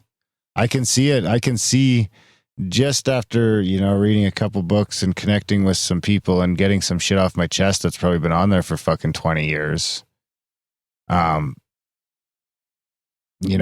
huge difference. Profoundly fucking life changing, improving. Yeah. And it really is. It's not like I fucking changed everything or anything like that. It's just a matter of, taking an hour a day, even an hour a day and committing it to that for now is better than anything. But I mean, in the last fucking 6 weeks, I turned on my TV once and watched 2 episodes of Arrested Development. And it's just like, I got too much to do right now to be bogged down in TV and everything else. And it's like, it feels good. It feels good. It feels, I don't know, like, to be honest, right now, I don't see a reason to turn on my TV because I've got too much to do. It's like cleaning. I'm busy cleaning my fucking room. There's no time for television. And at the same time, I'm trying to find that group, that group to kind of spin it all together. And that's the sort of thing I'm trying to I can see my sort of, I don't know what to call it. Maybe not my purpose, but something that I can see kind of the next stage of the community we've created is encouraging, because our community is overwhelmingly male. The summer of self-reflection. Well, that's a different thing. Oh. But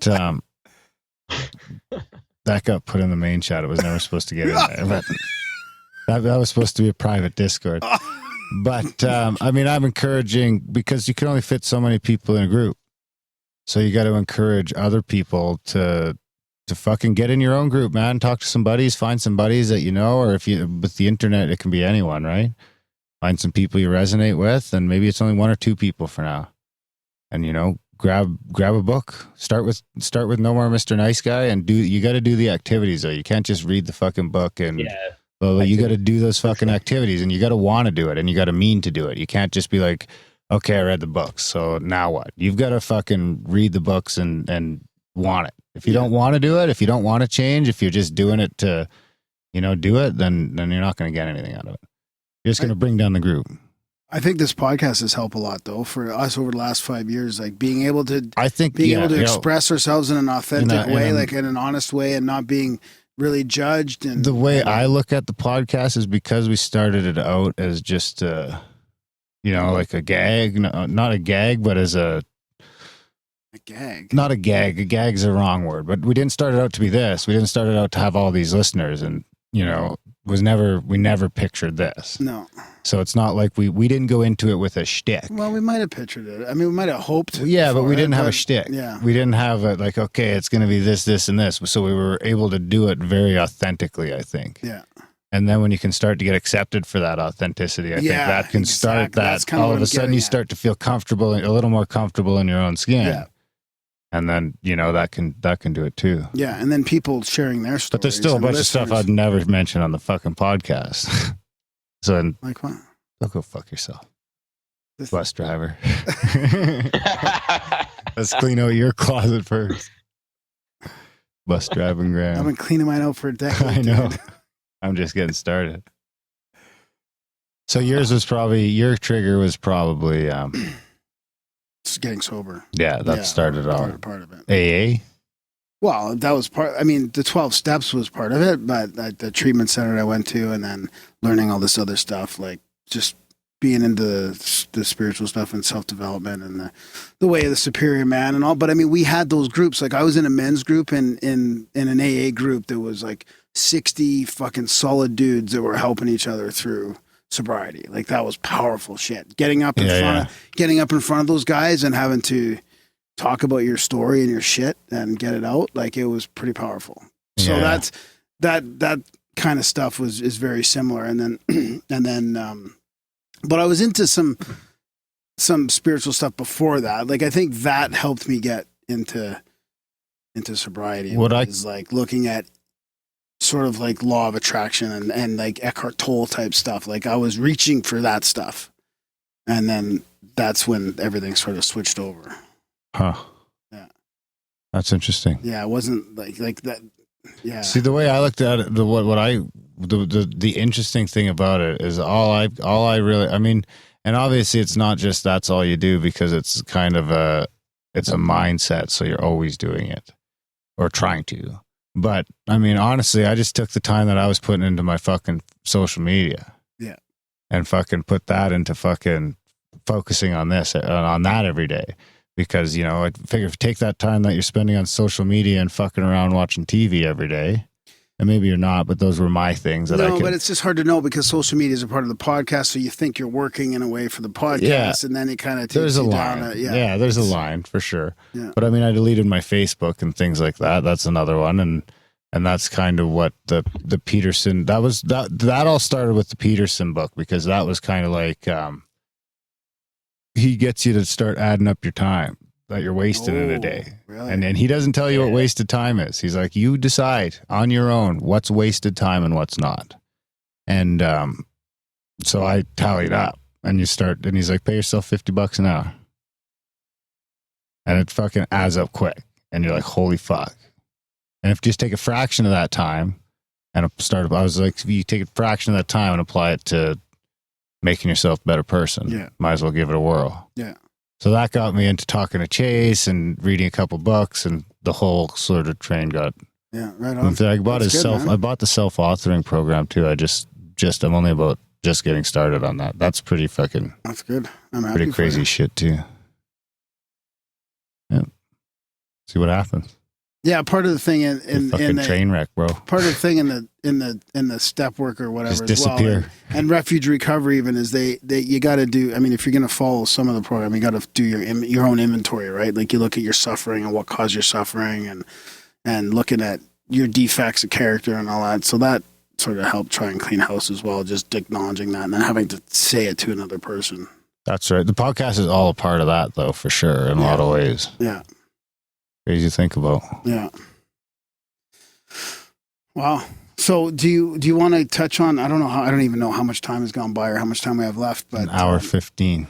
So do you want to talk, I mean, you mentioned some interesting stuff in your own life and your own goals and all that. Do we want to transition into that, do you think? Or do you want to keep going on to what you do? Do you want to talk, we should talk a little bit about, like, Darren's already mentioned how much you've helped and this stuff, and that's fascinating for me to see, and I'm super fucking happy for you guys, Darren and his group, support group. Do you want to talk? Is there more stuff you want to talk about what you do for people and the coaching and aspect and all that before we transition into some of this interesting stuff you're talking about, your future plans? Yeah, sure. I think I just want to talk about my motivation and why I do it, and it really comes from the fact I got married when I was 19 years old. I was a total man child, and she lost all respect for me pretty quick, but I was like super religious, and we kept this marriage on for going for so long. And then all of a sudden children started coming around, and it just turned into a really big shit show. And as much as I used to blame her for a lot of the things, and I even learned the psychology. I learned my cutting edge, psychology stuff specifically to save my marriage. Right. Well, I still failed. I still failed at it because I was a man child. And I know that men out there continue to have this experience. And yes, I do coach women too. But I really spend a lot of time focusing on men because I'm tired of the fatherless generation, because I think the fatherless generation is the problem.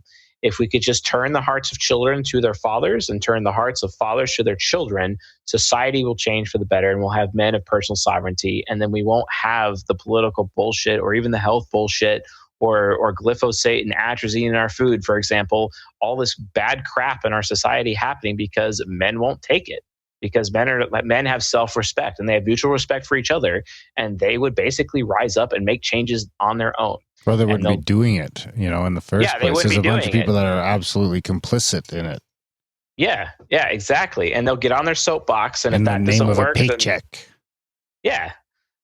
Those men will get on their soapbox and talk about it. If that doesn't work, well, then they'll go to the ballot box. Well, if that doesn't work, they'll go to the judicial box. Well, if that doesn't work, then they'll go to the ammo box. Yeah. You know what I mean? Like whatever it takes, because men of personal sovereignty will take care of business, and they won't be like these little bitches, because they realize it's better to be hated and respected than it is to be loved and treated like a little bitch. Yeah. And that's literally how society is structured right now. It's creating little bitches everywhere and making people live like cattle, like literal cattle. Yeah. And I'm sick of it. And because I was cattle, my woman at that point in time did not treat with any respect. And quite honestly, I agree with her. I completely agree with her. I completely agree with the fact that she would have nothing to do with me because I was a horrible loser and a horrible example to my son. You know what I mean? And yeah, our relationship can't be salvaged anymore. But you know what? It's my fault. After years of putting it on her, I have to be the one to take responsibility for my actions. Yeah. That's the whole point. And I have. How did you come to the conclusion about the bigger picture and the fathers and stuff? Like how did that process happen for you? Well, it really came down to me just looking at society as a whole and realizing just how screwed up it was, and realizing that there was no way that I was the only person that had this experience. And I started talking to a whole bunch of my peers and starting to read a bunch of books and listen to a podcast and various media, try to understand specifically what the root cause of the problem was, why society was so bad. Why do I have these physical ailments? Why is there, why is GMOs a bad thing, for example? All of these different aspects of life that permeates everything in our very toxic, inflammatory society, and that's even mentally toxic and mentally inflammatory because all the stress that we live under at all times. Mm-hmm. Where does this come from? And the thing I kept on going back to was the fact that everyone is ignorant and everyone is immature. And I realized that the reason what caused all of my problems was my lack of maturity. And it's like, well, hold on, And I had this discussion with myself when I was 27 years old, about to turn 28. I was like literally on the cusp of turning 28. And I was in Vegas when this happened. And I just had this conversation with myself. And it's like, well, what happened? Like, why is it this way? And then all of a sudden, like a big epiphany. And I realized it's because I am the most immature human being I've ever met. And because of that, I wasn't going to do it anymore. And I was in a strip club when I had this epiphany. Wow. And but the epiphany happened as soon as I touched some amazing Asian titties, just to be honest. And all of a sudden I could feel at that moment, while holding this woman's titties, I could feel at that moment all of my self-respect literally returning to me after not having it for decades. And it was the most amazing experience. And I immediately went home and told my wife about it to her face. And then told her to say, like, great, you can either divorce my ass right now or you're going to agree to allow me to see other people. I just laid down the law. I was like, nope, we're not doing this anymore. She got mad at me, and whatnot. But then a few days later, she actually came up to me and said, you know what? I thought a lot about what you said. And, I think it'd be okay if you saw other people. And then that's basically, I began the process of regaining my manhood after that. And having this experience has been important to me to show other people, other men, you don't have to be man children anymore. Where you're at is not where you have to stay. What you have is not all that you can have. You're the head and not the tail. Order determines outcome. If you want a good outcome, you need to get your life in order. faith, family, fitness, finance, and friends. I learned those concepts from a mentor that I had years ago. His name's Ken Hubbard. He's a good dude. And that helped propel me on this path of manhood and develop King, Warrior, Magician, Lover, and which I'm still working on constantly on a daily basis. And really leveraging that magician, because no one ever leveraged that magician for me. No one did. So I am trying to bring up fellow men into the mature masculine rapidly, because I know that if I do this, I will change culture overnight. Because let me tell you something. Here's my other motivating factor. I have a 3-year-old daughter. She is extremely precious to me. The last thing I want is that when she comes of age, that she is a man-child there for her. That's not going to go well with me. Yeah. I need to have a man that I respect. He could be a young man, but as long as I respect him, that's all I care about. Yeah. And then I'll be like, oh, thank God, someone I respect is with my daughter. And then I won't freak out and be afraid anymore. So I have to keep producing men as much as possible so that there's a chance that she won't end up with a man-child when she comes of age. And not only will I respect her when she comes of age, but beyond that, she'll respect me. Yeah. Wow. All from a Platinum Club experience. Nice. Was it the Platinum Club? No, just kidding. I don't know. No, it was Treasures. Yeah. Treasures. I've never been to Vegas. Oh, really? No. Don't go. I probably will. So I went to Seaside, I had some beers. Yeah. It's only 3 or 4, but yeah. Enough. Yeah. I was proud of you for not getting out of control. There you go. Yeah. Thanks, buddy. Seeing you in that state. The first paradigm, I got pretty wrecked up. So, but this isn't your ultimate goal. It is my ultimate. My ultimate goal is to change fatherlessness, but I've been and to change culture and bring back personal sovereignty to men. That is my number one most important goal. Absolutely. Right. It's just how I'm getting there is different. Okay. I could teach this personal philosophy from a man stuff, but I also talk about the Jungian analytical psychology. Why? Well, it's because this personal philosophy stuff and men and whatnot, that's really human nurture, but I need to help people understand their nature and who they actually are. You got to find yourself, you got to know who you are. You got to know everyone, because you have to have understanding. The whole hidden meaning behind the golden rule, treat others the way you want to be treated. Okay, so I'm an ENTP, right? 3% of the population are ENTPs, super rare type, right? People just don't know how to deal with me. And because of that, I'm demonized, derided, treated like crap, because I make up a very low minority among the type sphere of the total human consciousness, right? So based on that, if I want people to be okay, if people are going to treat me well as an ENTP and respect me as an ENTP, well, that means it's my responsibility to learn everyone else's types and treat them as such. And instead of judging them to my standard, I'm judging them to their standard for their type and who they are and what they are capable of. Right. Because no one ever did that for me. Yeah. You know what I mean? Yeah. And that's what I do. I try to do this for people so that they realize who they are. And then after that, they can start developing self-respect. Life rule number 1, above all else, respect thyself. And that is the most important standard by which I live my life. Self-respect is everything. And how can I have self-respect if I don't even know who I am? You know what I mean? Yeah.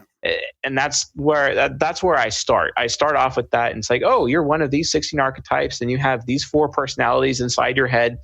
And here's how you interact with yourself, but here's how you interact with people around you. And we start typing the people around you, and they're like, oh, wow, yeah, that would make sense.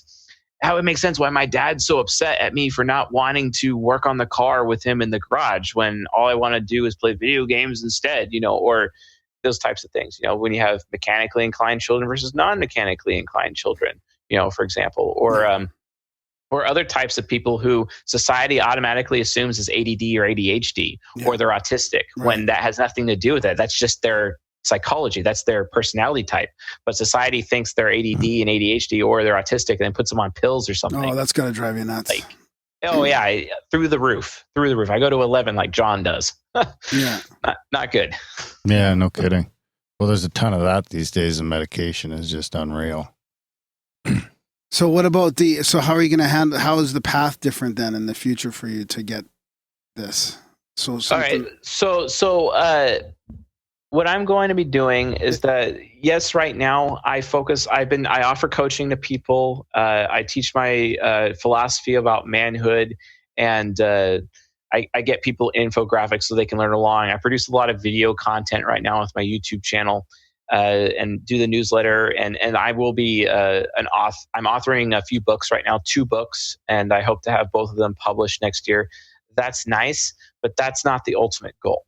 Not remotely. The ultimate goal with this is to, like, for example, imagine social media that is completely aware of this form of Jungian analytical psychology that has algorithms that can help people understand each other and help people parent their children, help people be in intimate relationships, help people work well with each other, and match certain jobs with certain types of people.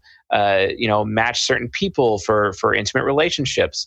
Provide strategies, even specific schools that have different cultures that would be ideal for certain kinds of children and not for other kinds of children. All of this information will be provided to the end user at all times, while simultaneously on the back end, we're taking all of that data from all the users, and we're actually able to start mapping out human nurture. We have human nature mapped out with the Jungian analytical psychology already, but then we're actually going to be able to see how people's types are interacting with daily life. And that includes their purchasing decisions. That includes how they communicate, even over text chat, what subjects that they like looking at, what types of posts they like looking at, just to see, okay, well, these types are more interested in this type of content. These types are more interested in that type of content. And it will really start to be able to solve burning questions that we've had ever since the beginning of Jung creating this science. One example, does it matter? So for example, my children, my son, he's an INFJ, but his father's an ENTP, that's me, and his mother's an ESFP, right? Is there a hidden algorithm where I could actually calculate based on the parents, of one generation or maybe 3 generations back, and average them together and create a weighted average to actually predict the type of the child that will be produced through a genetic standpoint? I'll be able to answer that question with this kind of data, and prove whether or not it really is just like handedness. Because right now the psychological community thinks that, your type manifests in your head because of your handedness, just like your handedness. Like, I'm left-handed, some people are right-handed, and you just don't know, right? It just kind of happens, and people's types just kind of that way. Well, with all this data, we're going to be able to figure it out. The problem is there's risks. It's insanely risky to have this proprietary data out there just for anyone to use. Because then if we are able to predict people's types ahead of time, certain types could be labeled undesirable, and then we have mental eugenics on our hands.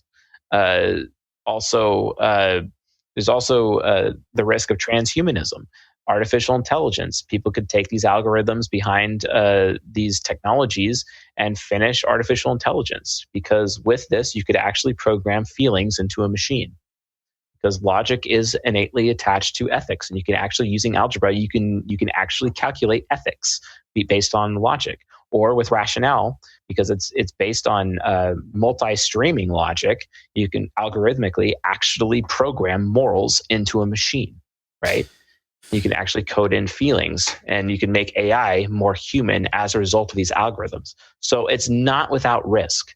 There's huge risks to deploying the system and deploying these algorithms and putting out there on social media and gathering all of this data. But the way I see it is, yes, that's super dangerous. And yes, that could cause a lot of problems for our future collectively. But from my point of view, it's inevitable. So it's better that I'm the one who's driving that bus driver, than somebody else, because it's inevitable. I can't stop it from happening. So it's best that I'm in that driver's seat instead of somebody else being in that driver's seat, because I can defend the intellectual property. I can move the intellectual property forward and have a vision, and the vision that it should go. I mean, look at nuclear physics. I mean, the idea was to find free, unlimited, low-cost energy for everybody, and instead we created atom bombs. You know what I mean? Like, any technology out there could be weaponized or caused or turned in or twisted in such a way where it could be used for evil and as much as it could be used for good. So it's like, well, okay, well, what am I supposed to do? You know what I mean? Try to protect it and protect the future. And by getting involved with it, that's how I can protect it. Because if I don't get involved with it, somebody else is going to, if they're not already, and then we're screwed. Yeah. Wow, that sounds fascinating. Sounds like fun. I'm off Twitter. We gotta get off Twitter now. We're gonna get profiles. Would you have to test everybody? Would everybody go through tests to see where they're at? Like, how'd you figure out what I was, or how did people figure out what they are? Well, you can take tests. That's what the MBTI is. It's a test, and it's like 150 questions. Linda Behrens and Plato. If you put both of their, Uh-oh. Hang on a sec. We lost you there. Mike went out there. That's my fault. Okay. So Plato and Behrens, you can put their work together and create a type grid. If you go to csjoseph.life, like right now, and like put in your email on the very front page, you can download a PDF of this type grid, and it's how you could type people. And it's basically like times tables. It's a 16 slot 4x4, 4x4 grid. And all you have to do is identify a person's temperament and their interaction style, and you can instantly know what type they are. And you can actually create an algorithm that scans Facebook, for example, and all the posts based on certain keywords. And you can actually identify people's types like instantly, like that. And then you instantly know how they make their decisions. You instantly know how they gather data. You know where their insecurities are and where their fears are. You know where their worries are. You know where they're critical. You know their biggest weaknesses. You know all this information about these people like that. And then you can then start a manipulation campaign on that person with third parties. And, like it can be used for insane evil. Or you can also use it to sell them certain things. Because you can engage their personality and convince them very easy, to sell certain products to these people, either through ads or actually paying somebody to use Facebook Messenger or on Twitter to do a direct message to this person. Hey, have you thought of this? Engaging their cognitive functions in a positive way in order to increase the chances of a sale, right? And it's all manipulation. This can be done at that level. You know what I mean? That's why it's dangerous, and it's coming, if not already here. Wow. So is one of the reasons why Darren and I are we have chemistry is because we're both in that one column, like idealist, people focused. Yeah, idealist. Yeah, you're both idealists, intuitive feelers. All about bringing that ideal world. Darren, because he's a dreamer, he dreams up the vision of the ideal, but you as the mentor, you teach others the ideal, you execute the ideal. You are the driver, the bus driver, the driver of the ideal. You're the one who brings it into reality. So Darren provides the vision, gives you the vision, and you execute the vision. That's basically how your guys' relationship works in that regard when it comes to idealism and finding what the ideal is. Because Darren would be like, well, I was thinking about this, and and you're like, yeah, that's good. Okay, awesome. I want to do that. And then there you go. And then it's executed. And then, oh, great, this ideal thing has been in there. And Darren's like, well, awesome. Now I get to have this cool thing that I was thinking about, and it's no longer in my dreamland. It's actually real now. Thank you, Graham. That's dope. That's kind of how your guys' dynamic works in that regard. And not only that, it's not just with your relationship together, but you could bring that ideal to others as well. Yeah, right on. And awesome. Yeah, that sounds good. Yeah, so everybody head to that website and download that. Type yourself out. And then how do they contact you for coaching? Just through the contact on the website there? Yeah. You could do just click the coaching link, and then you can put in your information, sign the coaching agreement, and then we do like a 1 hour session over Skype. I like to do a Skype video session, and it's usually in front of me in front of a whiteboard. And the coaching can be like anything from, I don't know what type I am, please help me, or I need help in gaining manhood, or I'm this type and my husband is this type, please help, or my son is going into 9th grade. He got out of middle school. Now he's going into high school. What do I do? What can I do for him? I'm concerned that he's going to have failure to launch syndrome. I need to get him back on track. What can you do for me? There's tons. The sky is the limit with the content. And, from a type standpoint, I'm able to basically figure out what their issue is, and we could troubleshoot it. And then I create a solution for them. I mean, even with couples, I do a lot of couples counseling. I'll give the couple, like I have one tomorrow night, for example, but I'll give the couple like a list of rules that they have to follow. Each person has their own rules, like Jeff's rules on loving Susan, right? And then Susan rules on loving Jeff. And I'll give them their sets of rules, and they'll even share them with each other, and that's fine. But they'll realize that there's something different than before. And then I've done this with couples where I've done like one person, give them the rules and not really, and they never even told their spouse that they were doing them. And then naturally they could see that their spouse is already behaving differently as a result of following those rules, and their relationship is so much better. I remember one guy who hadn't had sex with his wife in probably 5 months. And the following day he did just 3 of the rules, and he got laid that night. And he's, dude, he called me. He's like, holy smokes, what are you smoking? Can I get some more? That's awesome. Nice. That's pretty funny. There you have it. Yeah, right on. Well, thanks for coming on the show, Chase. Yeah, thanks for having me. It's great. I love you guys and what you're doing and your community. It's fantastic. And thank you for the opportunity of being here and talking and sharing. And just help me save or change the fatherless generation into a fathered generation, and keep that going. That's all I ask, gentlemen. We're just got to change the future and bring personal sovereignty back. Yeah, I think that's super important. And when you get those books, like we should have you back on. Actually, we should do this again. It was a lot of fun, and maybe we can just even dig a little bit deeper into Darren's Graham's work. Yeah. and we'll talk about your books and stuff when you come on. And let's do it again. Cool. Yeah, awesome. I'll let you gentlemen know when that happens. Yeah. Right on. Thanks, Chase. All right. Thanks, buddy. All right. Thank you. Bye-bye. Bye.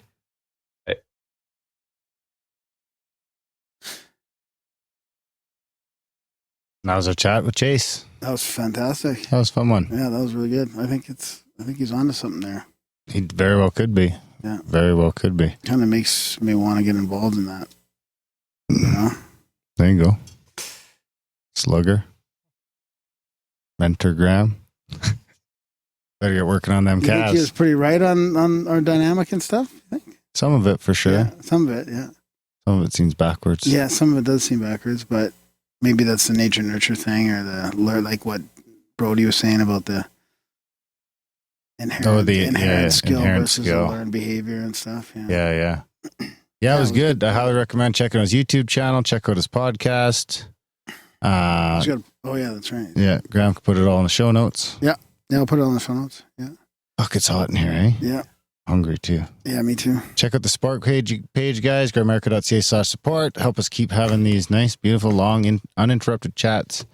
And replace the audio hub so that the audio fucking gremlins stop fucking with us. Yeah.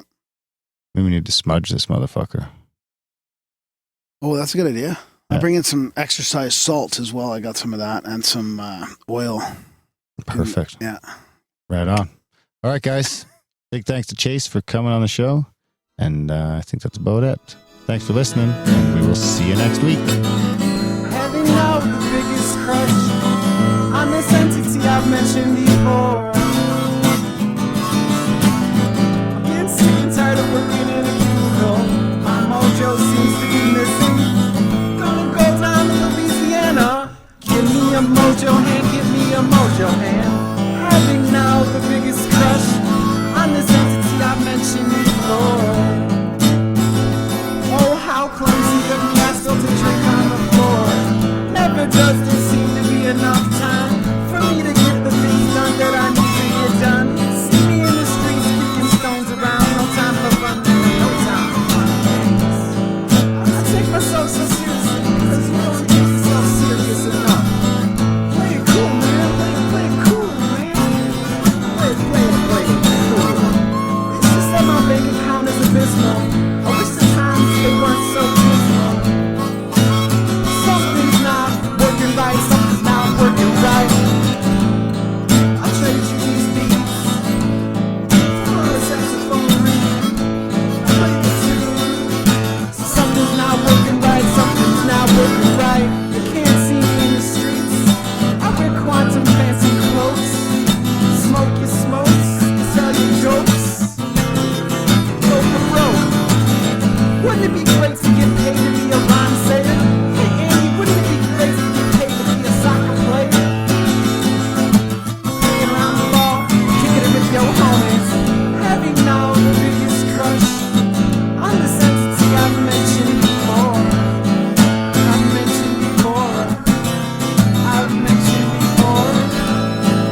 If more of you supported the show, I'd be less sick of podcasts.